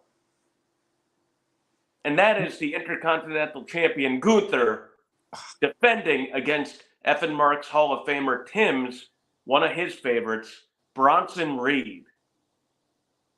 You know, Gunther needs fresh challengers. Bronson Reed is a big dude who goes really well in the ring. I think their styles are going to be freaking awesome together. I'm sure Triple H is going to give them the time to let them showcase to the world what they can do. Not only showcasing, once again, what a badass Gunther is, but making Bronson Reed shine simultaneously. I think that's an interesting choice. It is the man who beat Okada. I think they're going to have a great match. Gunther's just one of those people that you could put him in the ring with just about anybody. He's going to look like $1 million. That's why I can't wait until Cody Rhodes and him are main eventing WrestleMania down the road. It's going to be magnificent. Him and freaking Seth Rollins at WrestleMania would be magnificent. Roman Reigns, Rollins, Brock Lesnar, and Gunther. Just give me everybody with Gunther. I don't care. Just let Gunther run a gauntlet against everybody in the locker room, and it would be the most entertaining gauntlet match since Seth Rollins and Kofi Kingston both lasted over 3.5 years. And they're still Axel has at this point lasted almost 9 years. Yeah, something like that. Pretty close. Yeah. January would be 9 years. Oh my God. And Kofi Kingston and Seth Rollins are still wrestling in said gauntlet match, by the way. Yes. But I think that's going to be a very interesting match. I think it's going to be a lot of fun, and I agree with you. I think this is one hell of a choice. And I think Triple H is going to give them the amount of time they need to let this all happen and let it all unfold. I don't think Vince McMahon would have booked this. No way. Of course, we never would have gotten sheesh against him either, but what do I know? Right. No, we would They have gotten did Shorty mention G. that at the Blood Money show, we are going to get a heavyweight championship match, and it's going to be Seth Franklin Rollins after he survived against Shinsuke. Not gonna work here anymore. Not going to get pushed anymore. But we do have him going against Drew McIntyre. And McIntyre, I think, is a fine opponent for Rollins. With Seth at this point, it almost feels like they could keep or take the title off him at any moment. I don't think Drew is the worst person to put the title on. Nope, I don't either. Considering that he was supposed to have a run with the original Bro, and I think they were supposed to win the tag team championships from the Usos. That fell through. If they want to keep Drew McIntyre around, have him win that championship and keep it for a little while. Have him win that championship in front of people. I like to see him do it, and I think that crowd in Saudi Arabia would go absolutely nuts if he won the title, whether he's a face or a heel for said match, because I know they've been kind of teasing the Drew McIntyre heel turn, and him winning the world title would definitely improve their chances of re-signing him to a long-term contract. Chris Brown saying, I see Seth dropping it at Survivor Series. Now, it's possible they could do the meeting of the former Shield members. It's been a few years since been a couple years since they had a match. That would be a fun Survivor Series match. You get the Tribal Chief, who has not been defeated in a singles match in quite a while, going against the heavyweight champion from Raw. Yeah, the last time he lost a match was to Seth Franklin Rollins at the Royal Rumble 2 years ago.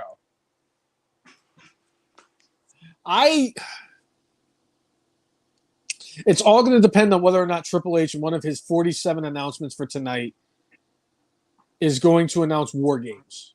If he announces one of his 47 announcements should be coming about now. And if he is doing War Games, I'm sorry they're not going to do the brand supremacy thing like they've been doing, which I actually enjoyed when they did the brand supremacy. Of course, I'm always nostalgic and love the old school Survivor Series matches themselves, but if it depends on what he announces, and if War Games is announced, Roman's going to be in War Games again. So we talked about Seth Franklin Rollins. Let's talk about the man that is married to Seth Franklin Rollins. Becky Lynch, current NXT Women's Champion, will be coming out with a book in March. She said she's been journaling throughout her career, and most of the book is just chronicles from her journey from when she started as a pro wrestler to now. I'm excited to see what the man comes up with. I think it'll be eye-opening. I think it's I'm going to say that Ric Flair is once again not going to look great. And it'll showcase the scrapper that we all know and love in Becky Lynch. Kind of makes me want to write a book now, Jay. Yes. The only difference is if I write a book, it's going to be a coloring book. Hey, coloring books sell well. Yeah, could you imagine my coloring book? Is that Kenny? Is that a dude wrestling a blow-up doll? Gross. Why is that a dinosaur or a man? It's Dino Man. Oh my God, it's Luke Perry. Da-na-na-na, da-na-na-na, da-na-na-na, da-na-na-na. Do-do-do-do-do. All right, I'm going to stop. That's what happens when you have an older sister in the 90s. Yeah. That's why I know the theme song to Friends, too, even though I hate that show. Yeah. If it hasn't been your day or week or month or even your year. Sorry. Yeah. But yeah, good for Becky Lynch on the book. I think that's great. I think it's going to be a good read. A lot of the wrestlers that have come out with books over the years have done a great job. I can't tell you how many times, like Foley, it seems like every time Mick Foley writes a book, it's a New York Times bestseller. Chris Jericho has done a great job writing books. Bret the Hitman Hart has done a great job writing books. You know, I heard that Kevin Owens wrote a book, but it was a cookbook. On cupcakes. Yes. 101 ways to make cupcakes. With the bastard Pac. All right, Chris Brown saying Cena kicking off SmackDown, and here comes the Tribal Chief. All right, so in 25 minutes, we'll finally get them to have a verbal sparring match. I wanted to mention something real quick since we are on the thing on the Tribal Chief. I find it very interesting that Paul Heyman has gone very gray very quickly. He pulled a Bob Barker. Yeah. He pulled an Eric Bischoff. Right. He pulled a Ted Danson. And they've done it on TV where like they're like, oh, Paul Heyman's gone gray really quick. These last couple of months without the Tribal Chief really has been very stressful for him. I enjoy that they've turned it into part of the storyline, just, a small bit of it. I'm sorry. I'm convinced that he was dyeing his hair and then they told him to stop doing it just to kind of sell the stress. Oh, yeah. He definitely was dyeing his hair. I don't know. I first saw it and I was like, I don't know how I feel about Paul Heyman with gray hair. That's making me feel old. Right. Not the overabundance of gray hairs in my beard that are making me feel. No, Paul Heyman going gray is what making me feel old. That is brainless logic at its finest. Right. But I think that's great, and I love the fact that they're kind of carrying it into the storyline that he is completely stressed out from everything with the bloodline and Jimmy Uso trying to do what Jimmy Uso is trying to do. Sure. All right. Yeah. What else do you want to get into, Brainless One? Well, there's a couple of things. Couple of buddies. With a couple of buddies. Actually, I think we really did touch base on everything with Backlash. I mean, there are a couple of things. We had a whole bunch of new AEW champions between Orange Cassidy, which we already kind of touched on. Hikaru Shida won the AEW Women's Championship for the third time. And we also had Ricky Starks and Big Bill upsetting FTR to become the new AEW Tag Team Champions. And now they get to face the Young Bucks coming soon. God. They finally did something with Starks and Big Bill not to look like a fool. Yeah, I mean, they had to do something for Ricky Starks because I'm sure his contract's going to be going up soon, and he sees how Jade Cargill and Cody Rhodes have been presented. And, oh, by the way, he's one of Cody Rhodes' best friends, so Ricky Starks is basically WWE bound once his contract's up. I wouldn't be shocked. I would be stunned if he re-signed with AEW, if I'm being honest. But the fact that they took the title off of Saraya as quickly as they did goes to show you how much faith they do not have in her and her health. It goes beyond that to me. Tony Khan booked her to win the title just so he could get the pop in the United Kingdom. Yep. From Hikaru Shida. That whole thing, I mean, honest to goodness, how does this dude think he's a good booker? He had the NXT. I did it for both shows. He had the AEW Women's Champion wrestle in one of the 3 matches to qualify for a fatal 4-way, and the former champion got a bye. Then he had her lose the title in a fatal 4-way to a woman who ended up dropping it back to her like 6 weeks later. And I love Hikaru Shida. She is an excellent performer. She's one of the better ones they have, especially in the women's division. But it's just, I mean, really? Is that what the women's title has become? Make a decision and stay with it. It's like, it's you know what they've been doing with Toni Storm. I think it's been good. Like they could have put it on her. She's like what you put it on Saraya just because she was in front of the home crowd. Yep. It's so short-sighted. Toni Storm is doing some of the best work, not just of any of the women in AEW's women's locker room. Toni Storm's doing some of the best work of anybody in wrestling right now. Her character development with what she's been doing has been exceptional. I don't know who the hell greenlit it because it wasn't freaking the Snowman. There's no way he would have came up with something as intelligent as that. But Toni Storm right now is doing some of the most compelling work as a character that I've seen from anybody. It's gold. It's absolutely gold. I may not watch the show on Wednesdays, but I will go in and watch clips of certain things because my shunning is only for specific people. I think that Toni Storm is a very talented person, even though she walked out of WWE. She needed to get out of there. She couldn't work for WWE. I'm sorry. I'll let her slide. Plus the fact that she got her release though. That was not like she didn't. She's like, I can't do this anymore and quit. And then they're like, all right, fine. But that pales in comparison to the work her husband, boyfriend, fiance was doing. Minus some things, but anyway. But I don't know how I feel about Saraya. You shouldn't do that, Jay. We've talked about this. You shouldn't be making impulse decisions with your championships just because of where you are or for whatever reason. This is why you end up having Ray Phoenix dropping somebody on their head twice after they suffered a concussion before the match. Allegedly. And he still wasn't cleared. He wasn't cleared right before the Jesus Christ, Tony Khan. Maybe if you weren't paying it, if you weren't so far up Vince McMahon's ass about everything, maybe you would have actually been more clear-minded with that. Could have announced Orange Cassidy versus Ray Phoenix at noon.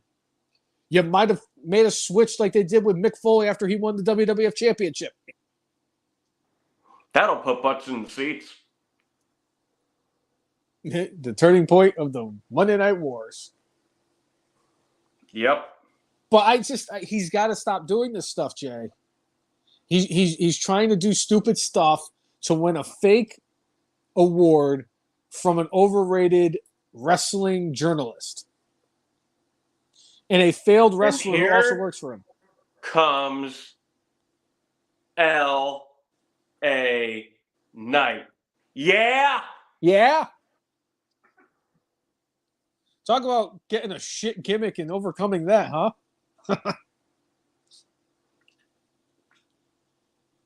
That man, if he was still in that gimmick, he would be sitting there with Mansoor and Massey.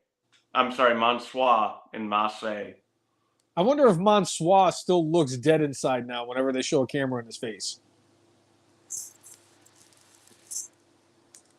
I'm going to miss that about the Maximum Male models. Is that they're not going to be sitting there posing in their tennis wear or their summer wear or their school wear, and they're doing the pictures with Mansoor, and he looks like somebody shot his cat. I mean, really? He looked dead inside. He looked like he suffered, like he swiped right on every woman in his within 100-mile radius, and not one of them swiped right back. Or everybody in Retribution. Including Slapjack. Mace was from both. Mace went from the Retribution to the Maximum Male Models. Donovan Dijak is actually doing shit down in freaking NXT. He's actually pretty good. He overcame T-Bar. Mace, whatever, Obi Baba Tapatuo, whatever the frig his name was. You know, he's overcome a lot too. He hit the jackpot twice. That's like being in the what is that? That's like being in the Dungeon of Doom. And I can't really think of another really shitty gimmick stable from WCW. That's like, oh yeah, you know, that's like Earthquake going from the Dungeon of Doom to the Oddities. Poor bastard was Golga. The only thing over about that dude was the fact that he had an Eric Cartman a stuffed Eric Cartman used to come out to the ring with. He was the first person eliminated in the 1997 Royal Rumble because, yes, I would know something stupid like that. Golga. Should be WWE Hall of Famer Golga. The fact that John Tenta is not in the Hall of Fame is an absolute disgrace. The fact that Barry Horowitz is not in the Hall of something is a disgrace. So I have to mention this. I have to mention this because I saw it earlier today and it made me think of you. Because I even had to do a double check to make sure it wasn't you that posted it. So one of the pages that I follow on, it's either one of the ones that we follow on the F and Marks page or one of the ones I follow on mine. I don't know. There's so many different wrestling pages between both of them that I follow that it's hard to keep track. Right. But somebody had asked, should King Kong Bundy be in the WWE Hall of Fame? And I was reading through the comments, and somebody said he never won any major championships in WWE, so he shouldn't be in the Hall of Fame. Which somebody responded to that person by saying, if Coco Beware is in the WWE Hall of Fame, then King Kong Bundy should be there too. Because King Kong Bundy at least main evented a WrestleMania. Yes. Coco Beware was like always the third match on the card on WrestleMania, which to me is like the spot of death. If you're the curtain jerker, at least you're there to get the crowd hot. Yeah. And to the point Coco where Beware. I had to do a double take. I cleaned my glasses to make sure it wasn't Jason Rule who was actually the one that posted that. I even backed out of Facebook and reopened it to make sure that I wasn't just an error, that it was just you. And to the point where I even messaged the individual and said, Jay, is this your burner account? But yeah, if Coco Beware is the fact that this is a thing, that Coco Beware is the absolute line of the Hall of Fame is just incredible. Just incredible. I laughed my ass off when I saw that. It's true. It's damn true. Hall of Fame. I'm gonna have some fun on Reddit later tonight. I'm gonna go on all the wrestling pages. Is Coco Beware the line of what you should or shouldn't be for a Hall of Famer? No. Yes. He should be below the line by a lot. Yes. They have to lift up the line for him to get under it. Yes. Chris Brown saying we're getting a 6-man tag more than likely. He did not add this. I'm going to add this. Playa.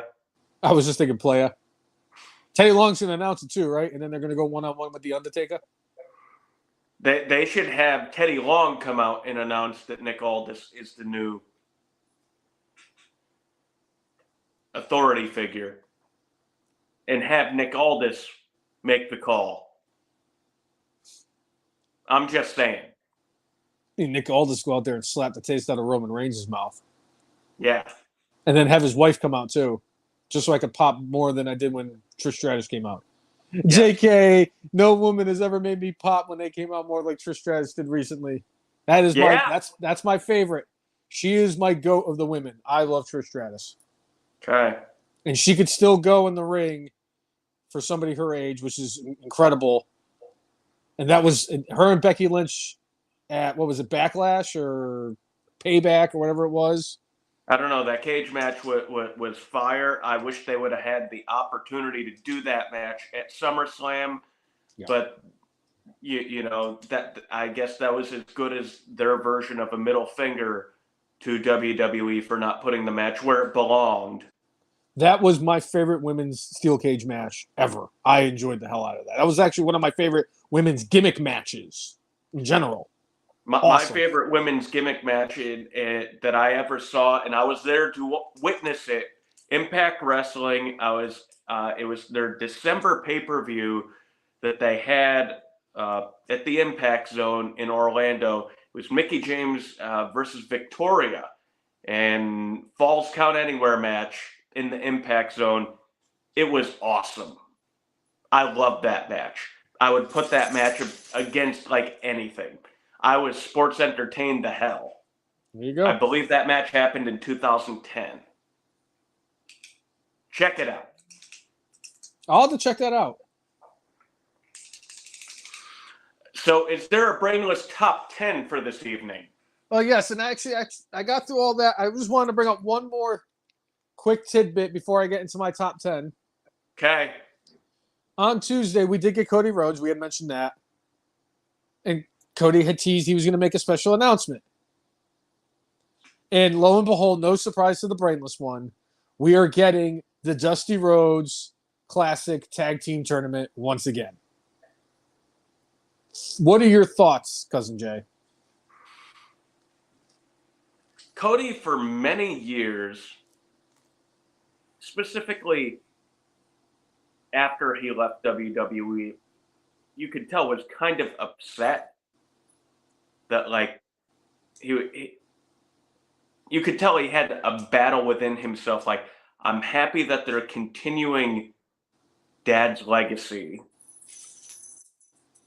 And there was a point where Cody was outside of the company, but Dustin was still there. And he was upset that Dustin did not really play a part in that. And Cody was upset that, they referred to the NXT performers as Dusty's kids. And he's like, I'm Dusty's kid. They're not Dusty's kids. And it's like, dude, come on, man. You know what they mean. Yeah. They're not his kids, but like they're his kids. Just like, when you had a baseball coach or a football coach, the people they were coaching were their kids, right? Right. And I think this was part of a full circle moment for Cody. We all knew that, this was going to happen again. I'm glad Cody has now gotten this moment where he can honor his father and move beyond kind of the idea of they're not tarnishing, but kind of stealing my dad's legacy from me. I think that's kind of what he felt. So I'm glad that they're doing this. I'm glad that Cody was there to be a part of it because it made it make more sense that he was at NXT. Yep. And you know me, I love me some good tag team wrestling, and that Dusty Rhodes Classic is always a good tournament for tag team wrestling. Yeah. It's a shame, though, because Zach Gibson and James Drake are going to be making their first appearance outside of WWE tomorrow, I believe. And it would have been nice to have seen the Grizzled Young Vets in that because they would be my favorites to win the match, even though I think the Creed brothers are going to take it. Yeah. Unless that makes sense. Unless Jey Uso and Cody Rhodes are in it. Right.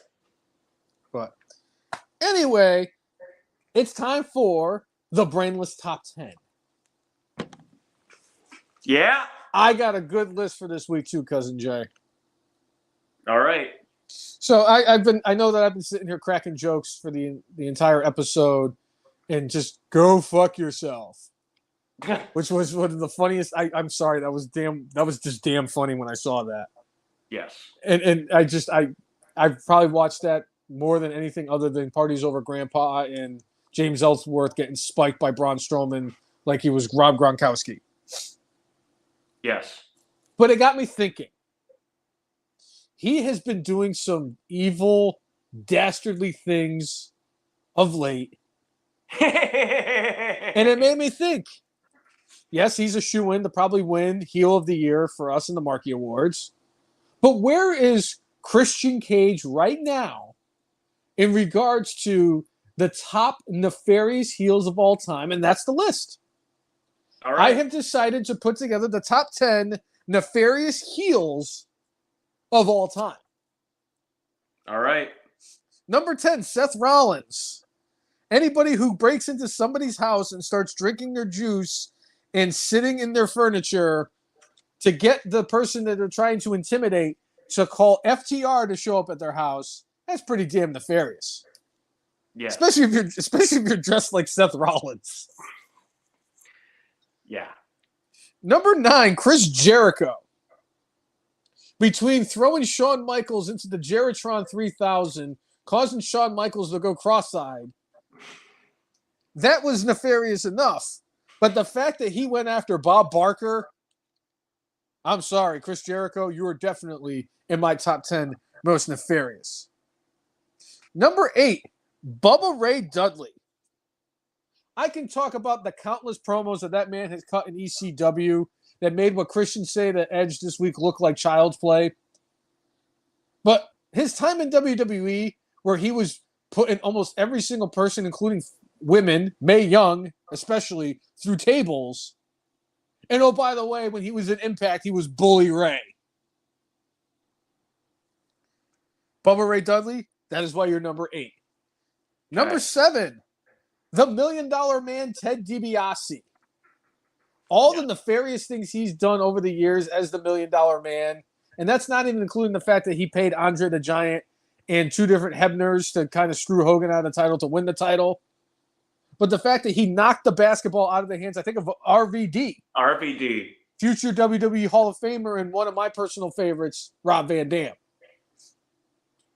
That was pretty Missed nefarious. Opportunity there. Missed opportunity, Brainless one. Yes. Number 6, Hulk Hogan. And I'm not even talking about the fact that he was Hollywood Hogan. No. That was the greatest work of any chicken shit heel I've ever seen in my entire life was Hollywood Hogan. His nefarious acts was the fact that A, he told The Undertaker that he fucked up his neck on the Tombstone pile driver that The Undertaker hit him with at Survivor Series when the Taker won the title and then dropped it to him at the Tuesday night in Texas. Brother. But all the other nefarious lies over the years have put Hulk Hogan in the top 10, but not in the top 5. I mean, Nick Hogan was supposed to go against Shane McMahon, brother. Hogan and Shane at 40. I'm calling it now. There's my Babe Ruth shot. Number 5, the man himself, Vincent Kennedy McMahon. If I need to explain to you why Vince McMahon needs to be in my top 5 most nefarious heels of all time, then you've never seen him tie somebody to a train track. But he's only 5, so there's 4 heels. More nefarious. We all know, everybody who has watched this podcast for any length of time knows who number 1 is. Kenny Omega. Number 4, Brock Lesnar. He pushed a one-legged man in a wheelchair down a set of stairs. I need not say anything more. He's done some nefarious things, but he's number 4 only. Number 3, Randall Keith Orton. Between the screwdriver and Jeff Hardy's earlobe, blowing up Bray Wyatt's house, breaking into Triple H's house, RKOing Stephanie McMahon and kissing her on the lips. I mean, if you look up the definition of nefarious in the dictionary, there's a picture of Randall Keith Orton. And he's probably RKOing somebody. Probably Stephanie McMahon.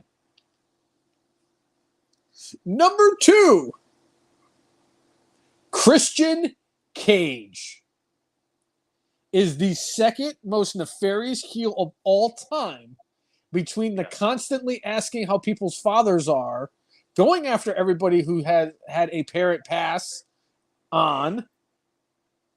But I'm sorry, telling your best friend on national television to go fuck themselves. I mean, granted, I couldn't even tell you how many times I've told all of my friends over the years to go fuck themselves. But that was, and just as nonchalant and just go fuck yourself. Yes, I've gotten a lot more enjoyment out of that than I should have. I'm sorry. But that makes it number 2. So with that being said, Cousin Jay, if that is who 2 through 10 are, would you care to take a guess who the number one most nefarious heel in professional wrestling of all time is? It's the Big Boss Man. It is the Big Boss Man. I am sorry. You will never, ever top not only feeding your rival his pet dog, but the fact that he went and kidnapped the Big Show's dad's casket at his funeral, tied to, just found this out this week, to the Blues Brothers cop car, is the most dastardly evil thing I've ever seen a human being ever do. I am sorry. I will die on this hill if I have to. I will be at the retirement home with The Office and Parks and Rec playing in the background while you and I are doing episode 4,000 of this show, and I'm still going to be on that hill talking about how the Big Boss Man is the greatest heel of all time. I don't know if this is too much, but I'm going to say it anyway. Do you believe that the Boss Man put salt on pepper? Garlic salt. I wasn't sure if it was too soon. No, might be watching. Might still have some feelings about that. Might remind him of the Kennel from Hell match. God. Ugh. The worst. Boss Man is not even close. It's the Boss Man and then Christian Cage and then everybody else. If Christian would have exhumed Dylan McKay and done something, he may have surpassed Boss Man. Yeah, that would have been the only way. If he had, like it's got to be something like that level. He would have to either sleep with Jungle. He would have had to sleep with Jungle Boy's mother, or have dug up Luke Perry's carcass. I'm afraid of what he's going to do when him and Edge start feuding. Because I know that Edge lost his. He's going to ask Edge how his father's doing. And his mother. Ooh. That's going to be gold. That's going to be Emmy worthy. I might have to tune in just for that. Yeah. But that right there is the Brainless top 10, and I've never seen a person who has secured the number one on my top 10 like the Big Boss Man is the greatest heel. I am sorry. That is... The man who once locked the Mountie in a jail. You can't do this to me. You can't do this to me. So good. There's another person who should be in the WWE Hall of Fame. Jacques Rougeau. I am the Mountie. I'm the Mountie. Chris Brown is saying, what about the writer who came up with the Punjabi prison match? I said it was a top 10 nefarious heel list, not top 10 greatest idea comer-uppers with wrestling history. And Vince Russo will never be on that list. Chris Brown also saying, I've been using Christian's quote for certain politicians on Twitter lately. Orton treating men's skulls like footballs. Yes. Very dastardly. That's why he's number 3. Come on, Jay. When he stuck the screwdriver in Jeff Hardy's earlobe, I still have nightmares about that. That was disgusting. That was very nefarious. Yes. And it's like one of those things like when a guy watches another dude get knocked in the nuts and they all went, oh! That's like for me, because I had my ear pierced, many moons ago, where I was tortured in the bathroom to get my ear pierced. Watching it I'm like, oh my God, no, not my ear! Oh! Not to the same extent, but it's close. Yeah. All right. Is there anything else topic-wise, Cousin Jay? There are things, but I'm going to get to it in my good, bad, and brainless. Very good. Then I think it is time for our good, our bad, and our brainless. Oh, the pen didn't work the way I wanted. Damn it. Damn it. That was not such good shit now. All right, Cousin Jay, what do you got for your good this week? So it's something that I did want to get into during the show, but I think it works perfectly fine here. Billy Corgan in NWA has made a whole bunch of different business moves this week. They decided that they were going to announce that they have an Ohio territory. Not only that, Billy Corgan has semi put the cat out of the bag. The NWA is actually more than likely going to end up on a top 20 television network. I'm guessing cable. My guess is also the Paramount Network. So good for them on doing that. Like it seems like he's thinking differently and doing things differently because it's like, hey, he's starting small and he's trying to broaden his base. He's talked about how he doesn't think YouTube has actually been a good partner for them, and talks about how YouTube has not been kind or good in general to pro wrestling. But it sounds like he is trying to move in a good direction, a different direction that will expand the business for his company. And I'm all for it. So that is my good this week. NWA doing things differently, expanding and testing the waters out there. And it's a lot better when you don't have a Funkasaurus as your world champion. Somebody call my mama. It's a shame that he retired before we could get Funkasaurus versus Luchasaurus in the Battle of Dino Men. They could have put Reptar on a forklift. Yes. And the Toronto Raptors mascot. Yes. And that is a fantastic good, Jay. And I completely forgot all about that. And I'm very happy that Billy Corgan is doing that and expanding his horizons in professional wrestling. I think it's great for wrestling because there's no such thing as having too much of a good thing. Yeah. But for me, for my good for this week is something I did mention earlier. And that is the future of WWE is very bright. And it was very much seen on Tuesday with the fact that Roxanne Perez went up one-on-one with Asuka, who is the greatest NXT women's wrestler of all time. Yes.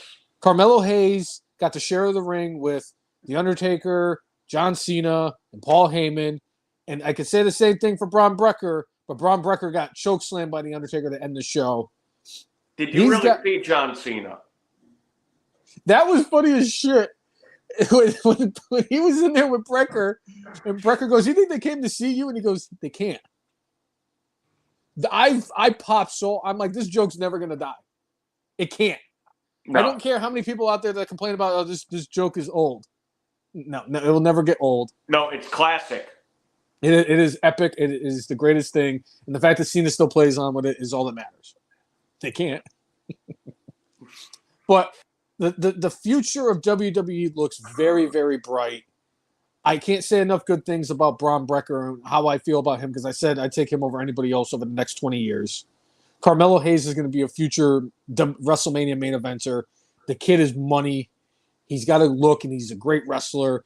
And Roxanne Perez is definitely another one that they could build around in the women's division. So for me, the future of WWE being where it is right now gets my good for this week. What do you got for your bad? I'm going in an interesting direction with my bad for this one. NFL fined Stephon Diggs when he did a celebrational stone cold beer bath on himself. What? They fined him, I think it was somewhere in the neighborhood of $13,000, $13,500. That man should get like highlight of the week, not fined. It's okay if people woo on the field, but you can't do a stone cold bear bath. What? That's all right. He's gonna counteract it because when they're playing the Giants on Sunday, he's gonna punch somebody in the skull. Yeah. At least I hope he does, because I want the Giants to go 1-16 the rest of the year. All right. What is your bad brainless one? Caleb Williams, you are a New York Giant. My bad for this. My bad for this week is the New York Giants. I'm just kidding. They're my bad every week. My bad for this week. I'm going to go with some of these wrestling pages and dirt sheets. I'm going a little bit outside the box, and I'm going to tell you why they got my bad for this week. I am sick and tired of all of these clickbait pages. It's bad enough I got these ones where it's like 40 pictures of this or 40 examples of this. But now that the wrestling pages are doing this is ridiculous. You need to stop writing in there WWE legend when you're talking about Vince Russo. Vince Russo. If you're talking about wrestling writer, it's not Vince Russo. If you and it's not even just the whole Vince Russo thing. It's another thing when you're doing these when some of these pages, and it might even be a page that we were or are associated with, when they were talking about former WWE participant signs contract with AEW. And I said, what the hell are they talking about? And I click on it. Kota Ibushi. I mean, he did participate. Come on. Right. This is like if anybody in AEW gets in trouble for it, like if Chris Jericho got in trouble, they're not going to go former WWE superstar Chris Jericho. No, they're going to talk about AEW star. Kota Ibushi was in the Cruiserweight Classic that really nobody remembers. Not too many people other than like the diehards remember that TJP won the thing. And the only reason that TJP won the thing was because Kota Ibushi and Zack Sabre didn't want to sign with WWE. Right. He is not a former WWE star. He is not, just because he participated in a tournament does not make it, it's just clickbait. That's all it is. And I'm getting tired of it. I hate the fact that people do this and they try to bring eyeballs to the screen because if they throw WWE on it instead of New Japan, it's not going to get as many clicks.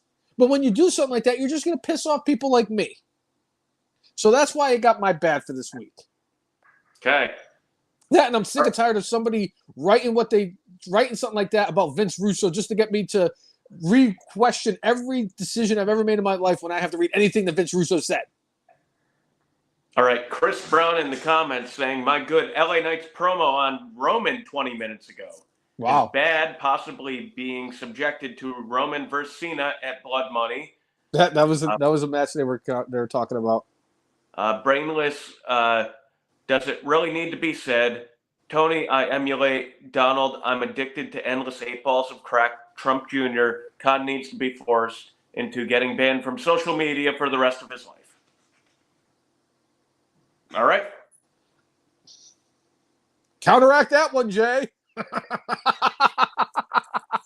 You know, there are several things that could have gone brainless. Like last week, I specifically went outside of professional wrestling because Kurt Schilling needed a special place.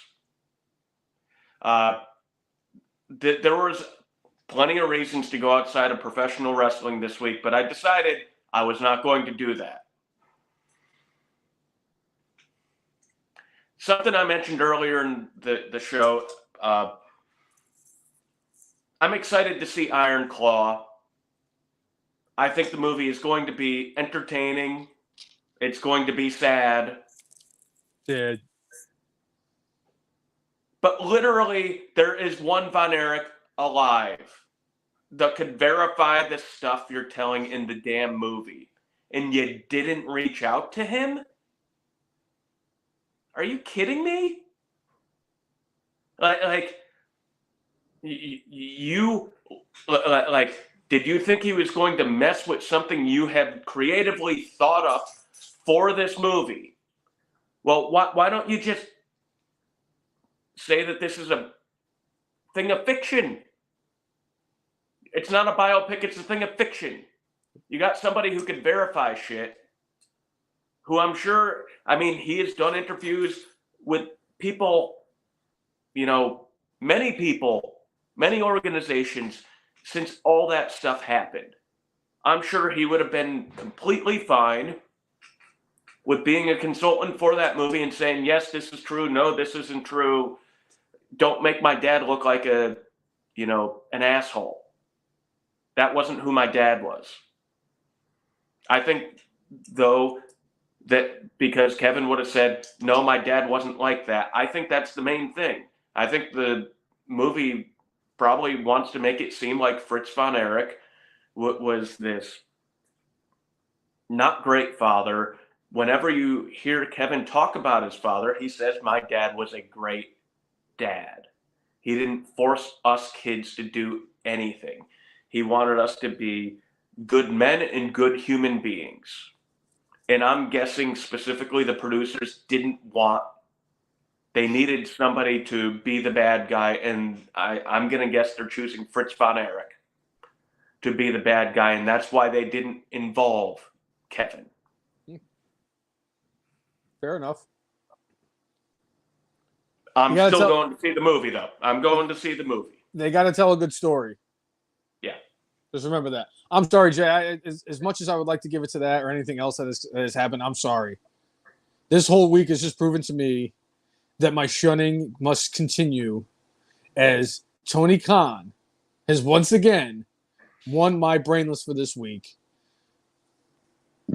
We've already talked about all the stuff that he has done with the social media, going after Triple H, Shawn Michaels, Vince McMahon, going after these trolls.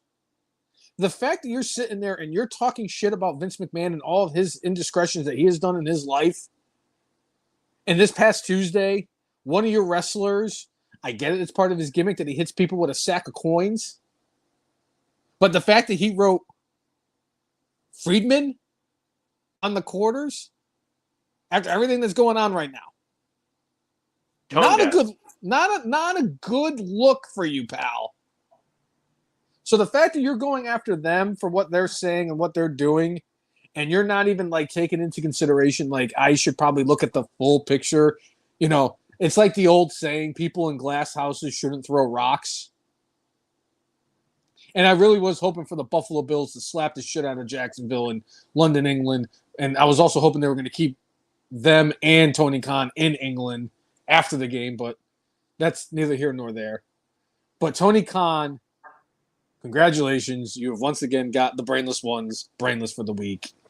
And what was it? Not even like a couple weeks ago, was it? Oh, yeah, it was like 3 weeks ago. It's now going to be between you and Ray Phoenix and the fucking ass clown referee who watched John Moxley get dropped on his head twice. It's going to be a coin flip for me of who's going to win Brainless of the year between those two. For me, quite honestly, it's going to take a lot for somebody to beat Kurt Schilling. Yeah. I know he's outside of wrestling, but what the... Yeah. And the fact that people are defending him. The people who are defending him, I'm like, do you realize, like, oh, just because he said something like that? I'm like, do you realize that he financially bankrupted the state of Rhode Island?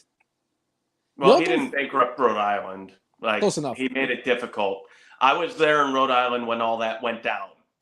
Yeah. All that being said, if a man wants to fight cancer in private, let it remain private. He should not have had to answer any damn questions in his dying 48 hours. Yep. About that. It was totally disrespectful and just... Tim Wakefield is among...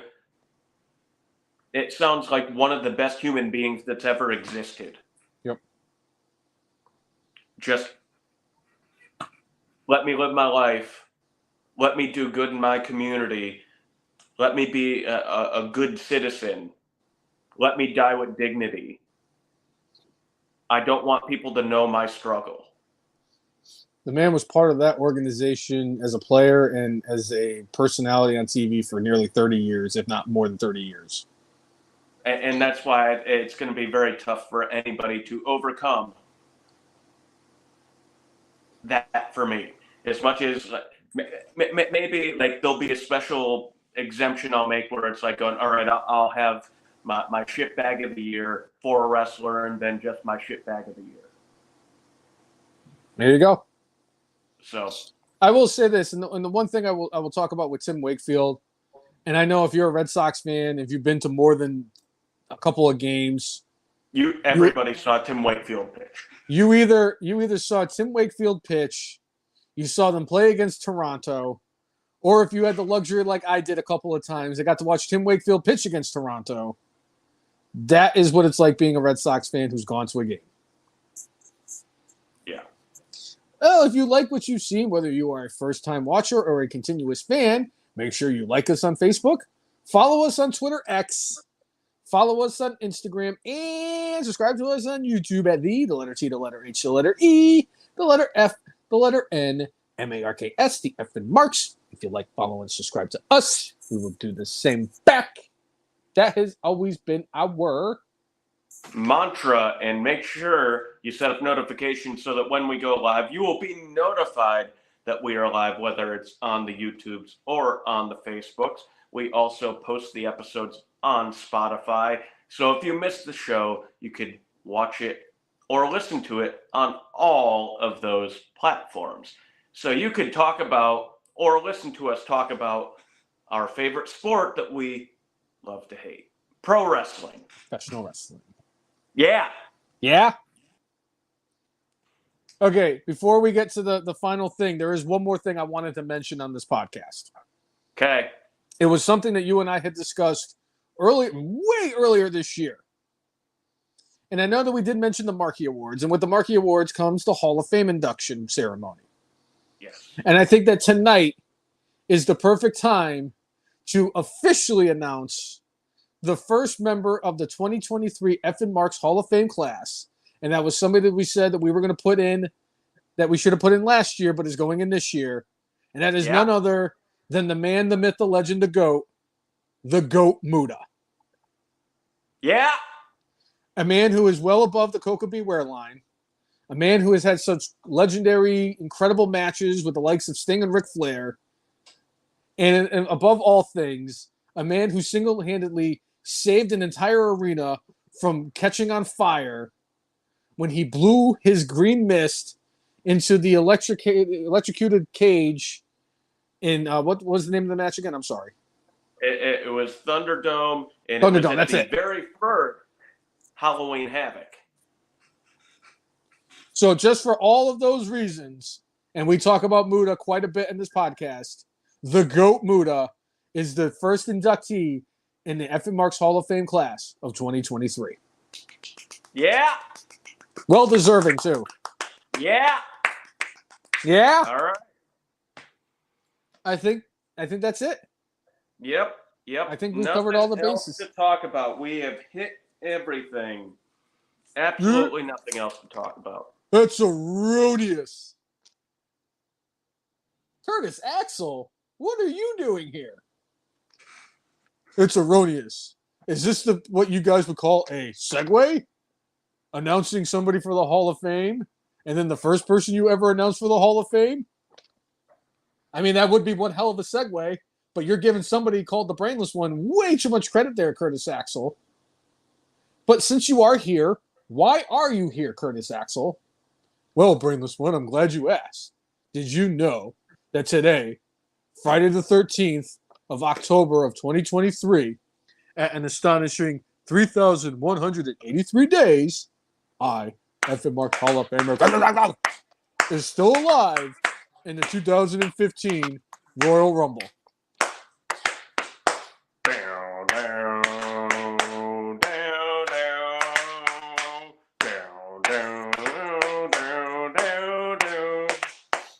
The OG of F and Mark's Hall of Famers, Curtis Axel.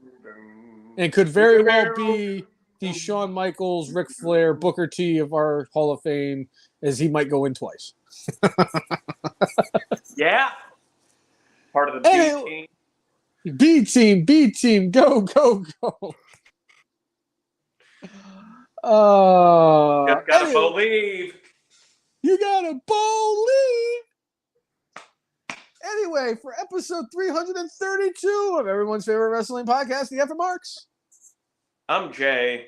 He is. I am the Brainless one. Make sure you mark out. With your guac out. See you, everyone. Have Thanks a for good tuning week. in. Yeah. Enjoy the rest of SmackDown. See what we get for the 6-man tag match. Playa. Yeah. All Nick right. Aldis. See ya, everybody. Later.